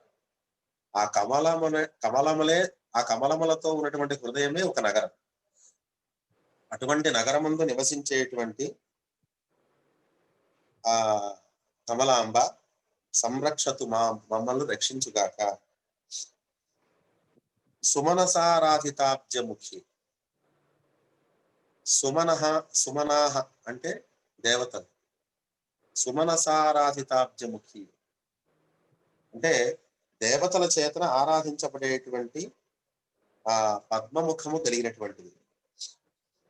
దేవతలు అమ్మవారి ముఖాన్ని వర్ణిస్తారు. అంటే దేవతలు అంటే కవులు అని అర్థం. ఇక్కడ మామూలుగా చెప్పాలి. సుమనస అంటే మంచి మనస్సు గల వాళ్ళు ఎవరు? కవులు. అటువంటి కవి చేత ఆరాధించబడినటువంటి అబ్జముఖి. మనకి వర్ణన క్రమం 1-2 రకాలుగా చెప్తారు. ముఖం నుంచి పాదాల వరకు వర్ణించే వర్ణన క్రమం ఒకటి ఉంది. పాదాల నుంచి ముఖం వరకు వర్ణించే వర్ణన క్రమం ఒకటి. ఇక్కడ సుమనస ఆరాధితాబ్జముఖి అంటే అమ్మవారి యొక్క ముఖం నుంచి ఈయన ముత్తుస్వామి దీక్షులు గారు తమ యొక్క స్తోత్రాన్ని ప్రారంభించి అక్కడి నుంచి స్తుతిస్తున్నారు అనమాట. ముందర హృదయ పీఠమందు కూర్చున్నది హృదయ కమలమందు నివసించినది. ఆ తర్వాత కవుల చేత ఆరాధించబడుతున్నటువంటి ముఖ పద్మము కలిగినటువంటిది. సుందర మన ప్రియకర సఖి. సుందర మన ప్రియకర సఖి. సుందర మనస్కులు అని అంటే ఎవరైతే ఏకాగ్ర చిత్తులై సౌందర్యవంతమైనటువంటి వర్ణనలో ఎవరైతే లీనమై అమ్మవారిని స్తుతిస్తూ ఉంటారో వాళ్ళు సుందర మనస్కులు. అటువంటి సుందర మనస్కులకు ప్రియకర సఖి, ప్రియాన్ని కలిగించేటువంటి స్నేహితురాలు అని చెప్తున్నారు. ప్రియకర సఖి. కమలజానంద బోధ సుఖి. కమలజానంద ఇక్కడ చూడండి ఎంత చమత్కారంగా చెప్తున్నారు. కమలజానందం అంటే బ్రహ్మానందం. కమలజహ అంటే బ్రహ్మ. కమలజానంద బోధ సుఖి. అంటే బ్రహ్మానంద బోధ, బ్రహ్మానందం యొక్క బోధ సుఖమును కలిగించేది, సుఖమును కలిగినది అంటే సుఖమును కలిగించేది. కమలజానంద బోధ సుఖి. కాంత తార పంజర సుఖి లేదా కాంత తార పంజర సుఖి. కాంత అంటే మనోహరమైనటువంటి ఆ పరదేవత. తార పంజర సుఖి. తార అంటే ఓంకారం. ఓంకారం అనేటువంటి పంజరమందు సుఖముగా ఉన్నటువంటిది. కాంత తార పంజర సుఖి. అటువంటి కమలాంబ సంరక్షతు మాం. ఇప్పుడు ఇక్కడ ఇంతవరకు అమ్మవారి యొక్క స్వరూపాన్ని అసలు అమ్మవారి ఎక్కడ ఉంది అనేటువంటి విషయాన్ని చెప్పారు. ఇక్కడ చరణంలోకి వచ్చేసరికి అమ్మవారి యొక్క స్వరూపం ఏమిటి అంటే ఇంకా చక్రంలోకి వచ్చేస్తున్నారు. ప్రథమావరణ ఏమిటి? ప్రకట యోగిని. ప్రథమావరణ చతురస్రాకారంలో ఉంటుంది, 3 రేఖలతో ఉంటుంది. విచిత్రం ఏంటంటే ప్రథమావరణ 3, అష్టమావరణ 3. ప్రథమావరణ త్రిరేఖాత్మకం, అష్టమావరణ త్రికోణాత్మకం. అంటే ఇక్కడ త్రిరేఖాత్మకమైనటువంటి ప్రథమావరణ యందు మొత్తం చక్రం అంతా ఆధారపడి ఉంటే, కేవలం పరాంబిక మాత్రం త్రికోణాన్ని ఆధారంగా చేసుకుని, త్రికోణాన్ని ఆసనంగా చేసుకుని నిలబడింది. అందువల్ల చిట్ట చివరి ఆవరణ త్రికోణము, మొట్టమొదటి ఆవరణ త్రిరేఖ. అందువల్ల ఇక్కడ అమ్మవారు ఎవరు అంటే మొత్తం త్రిరేఖ అంటే 3 రేఖలు. ప్రథమ రేఖలో అణిమాది సిద్ధీశ్వరి, అణిమ మహిమ గరిమ లహిమ ప్రాప్తి ప్రాకామి, ఇవి ఈ సిద్ధులన్నీ కూడా ప్రథమ రేఖలో ఉంటాయి. ద్వితీయ రేఖలో బ్రాహ్మి మాహేశ్వరి కౌమారి వైష్ణవి వారాహి ఇంద్రాణి చాముండ మహాలక్ష్మి ఉంటాయి. తృతీయ వర్ణంలో సర్వసంక్షోభణి సర్వవిద్రావణి సర్వాకృష్ణి, ఇలా మొత్తం 10 ముద్రలు అన్ని ముద్రా దేవతలు 3వ రేఖలో ఉంటాయి. ఈ 3 రేఖలకి కూడా ఆధారభూతమైనటువంటి శక్తి ఎవరు అంటే త్రిపురా శ్రీ చక్రేశ్వరి. అమ్మవారి పేరు త్రిపుర శ్రీ చక్రేశ్వరి. ఇక్కడ అమ్మవారు త్రిపుర, అందువల్ల ఇక్కడ త్రిపురాది చక్రేశ్వరి. త్రిపుర మొదలైనటువంటి చక్రములకు ఈశ్వరి. త్రిపురేసి, త్రిపుర సుందరి, ఇలా మొత్తం త్రిపురమాలిని, ఇలా మొత్తం ఒక్కొక్క ఆవరణకి కూడా ఒక త్రిపుర అనేటువంటి పేరుతో అమ్మవారు శక్తి చక్రదేవతగా ఉంటుంది అనమాట. అందువల్ల త్రిపురాది చక్రేశ్వరి, అణిమాది సిద్ధీశ్వరి. ఇది సాంకేతికంగా చెప్పారు. వాస్తవానికి అణిమాది సిద్ధీశ్వరి, బ్రాహ్మ్యాది త్రికోణగత చక్రేశ్వరి, లేకపోతే సర్వసంక్షోభణ్య తృతీయ రేఖా చక్రేశ్వరి, ఇలా చెప్పచ్చు. కానీ అలా చెప్పలేదు ఆయన. అణిమాది సిద్ధీశ్వరి అంటే ప్రథమ రేఖలో అణిమాదులు, ద్వితీయ రేఖలో బ్రాహ్మ్యాదులు, తృతీయ రేఖలో సర్వసంక్షోభణ్యాదులు అని మొత్తం 3 రేఖల్లోనూ కూడా 3 రకాలైనటువంటి విభాగాల్లో దేవతలు ఉంటారు అని సాంకేతికంగా చూపిస్తారు. ఇది మంత్రశాస్త్రం యొక్క విషయం. మంత్రశాస్త్రంలో ఎప్పుడు కూడా ఏ విషయాన్ని సాక్షాత్గా చెప్పరు, అంటే అన్ని విషయాలు అలా వివరణంగా చెప్పరు, సాంకేతికంగా చెప్తారు. అందువల్ల ఇక్కడ అణిమాది సిద్ధీశ్వరి, నిత్య కామేశ్వరి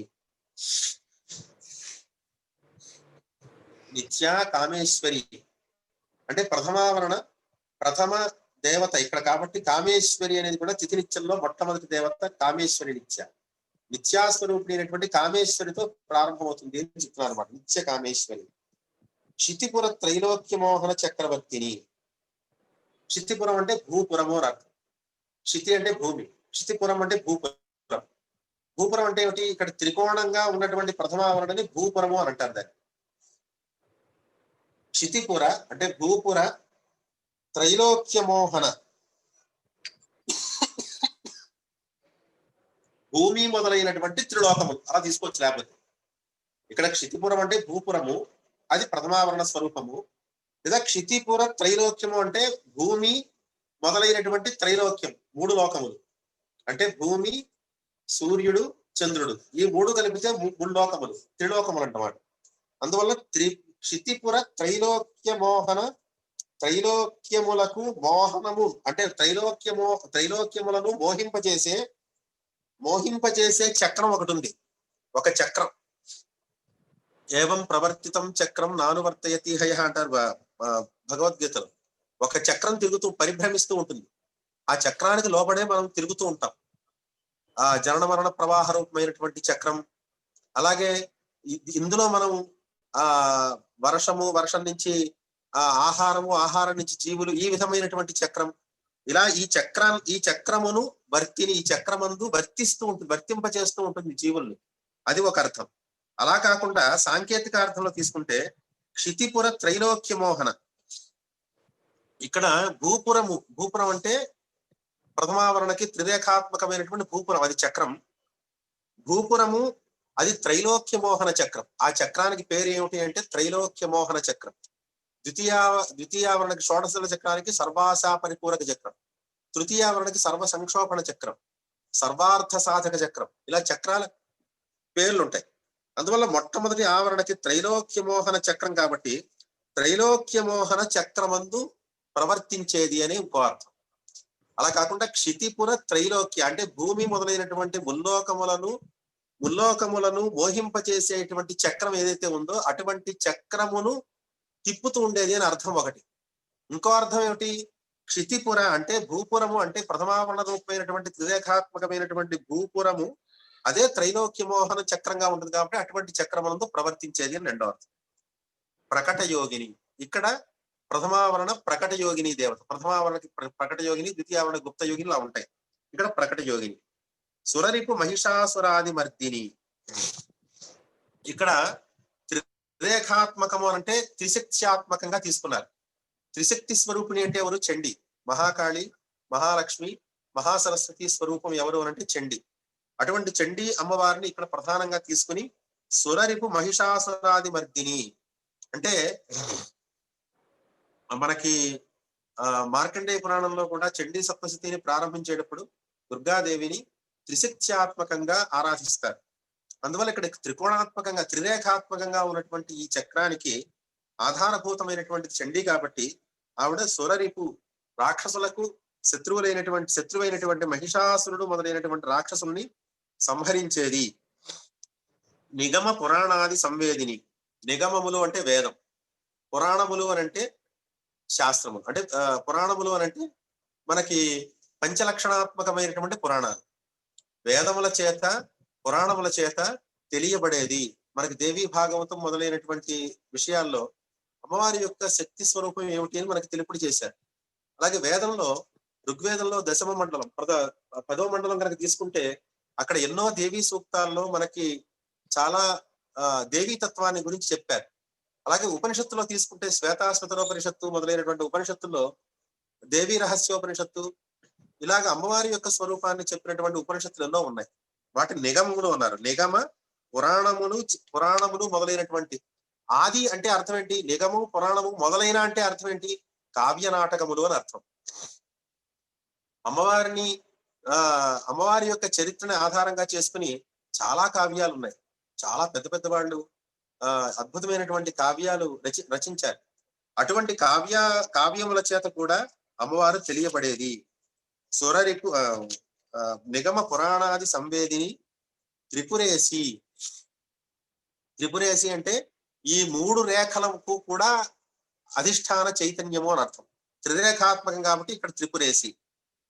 త్రిపురేసి గురుగుహ జనని, గురువైనటువంటి కుమారస్వామికి జనని.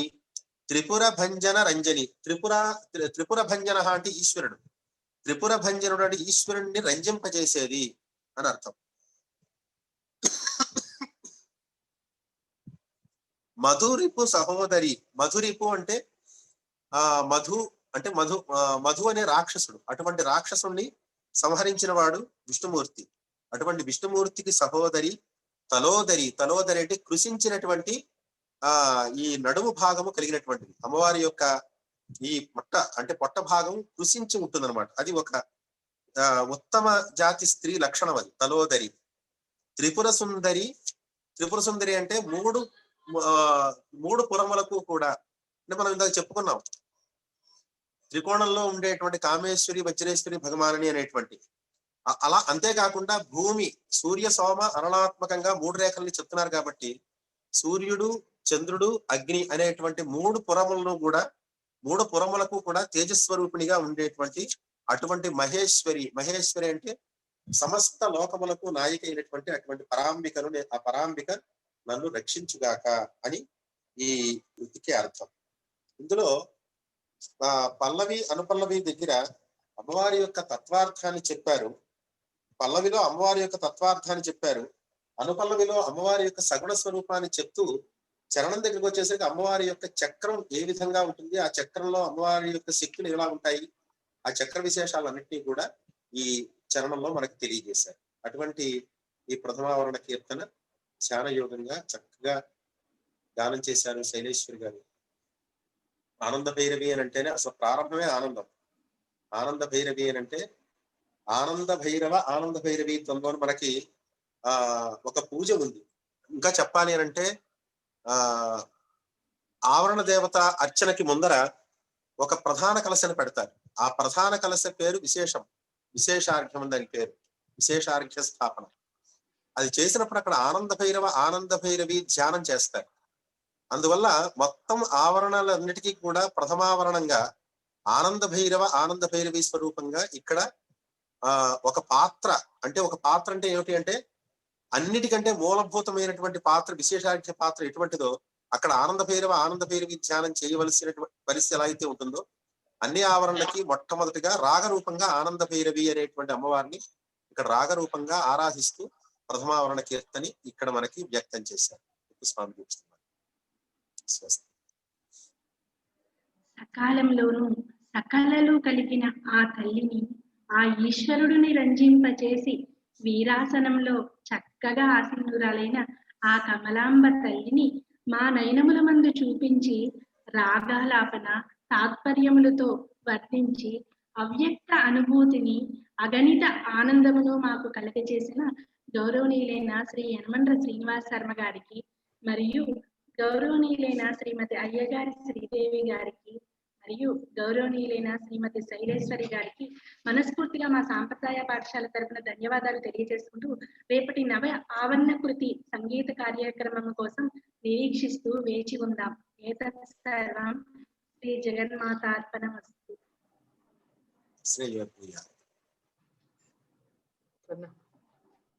ఇంగ్లీష్ లో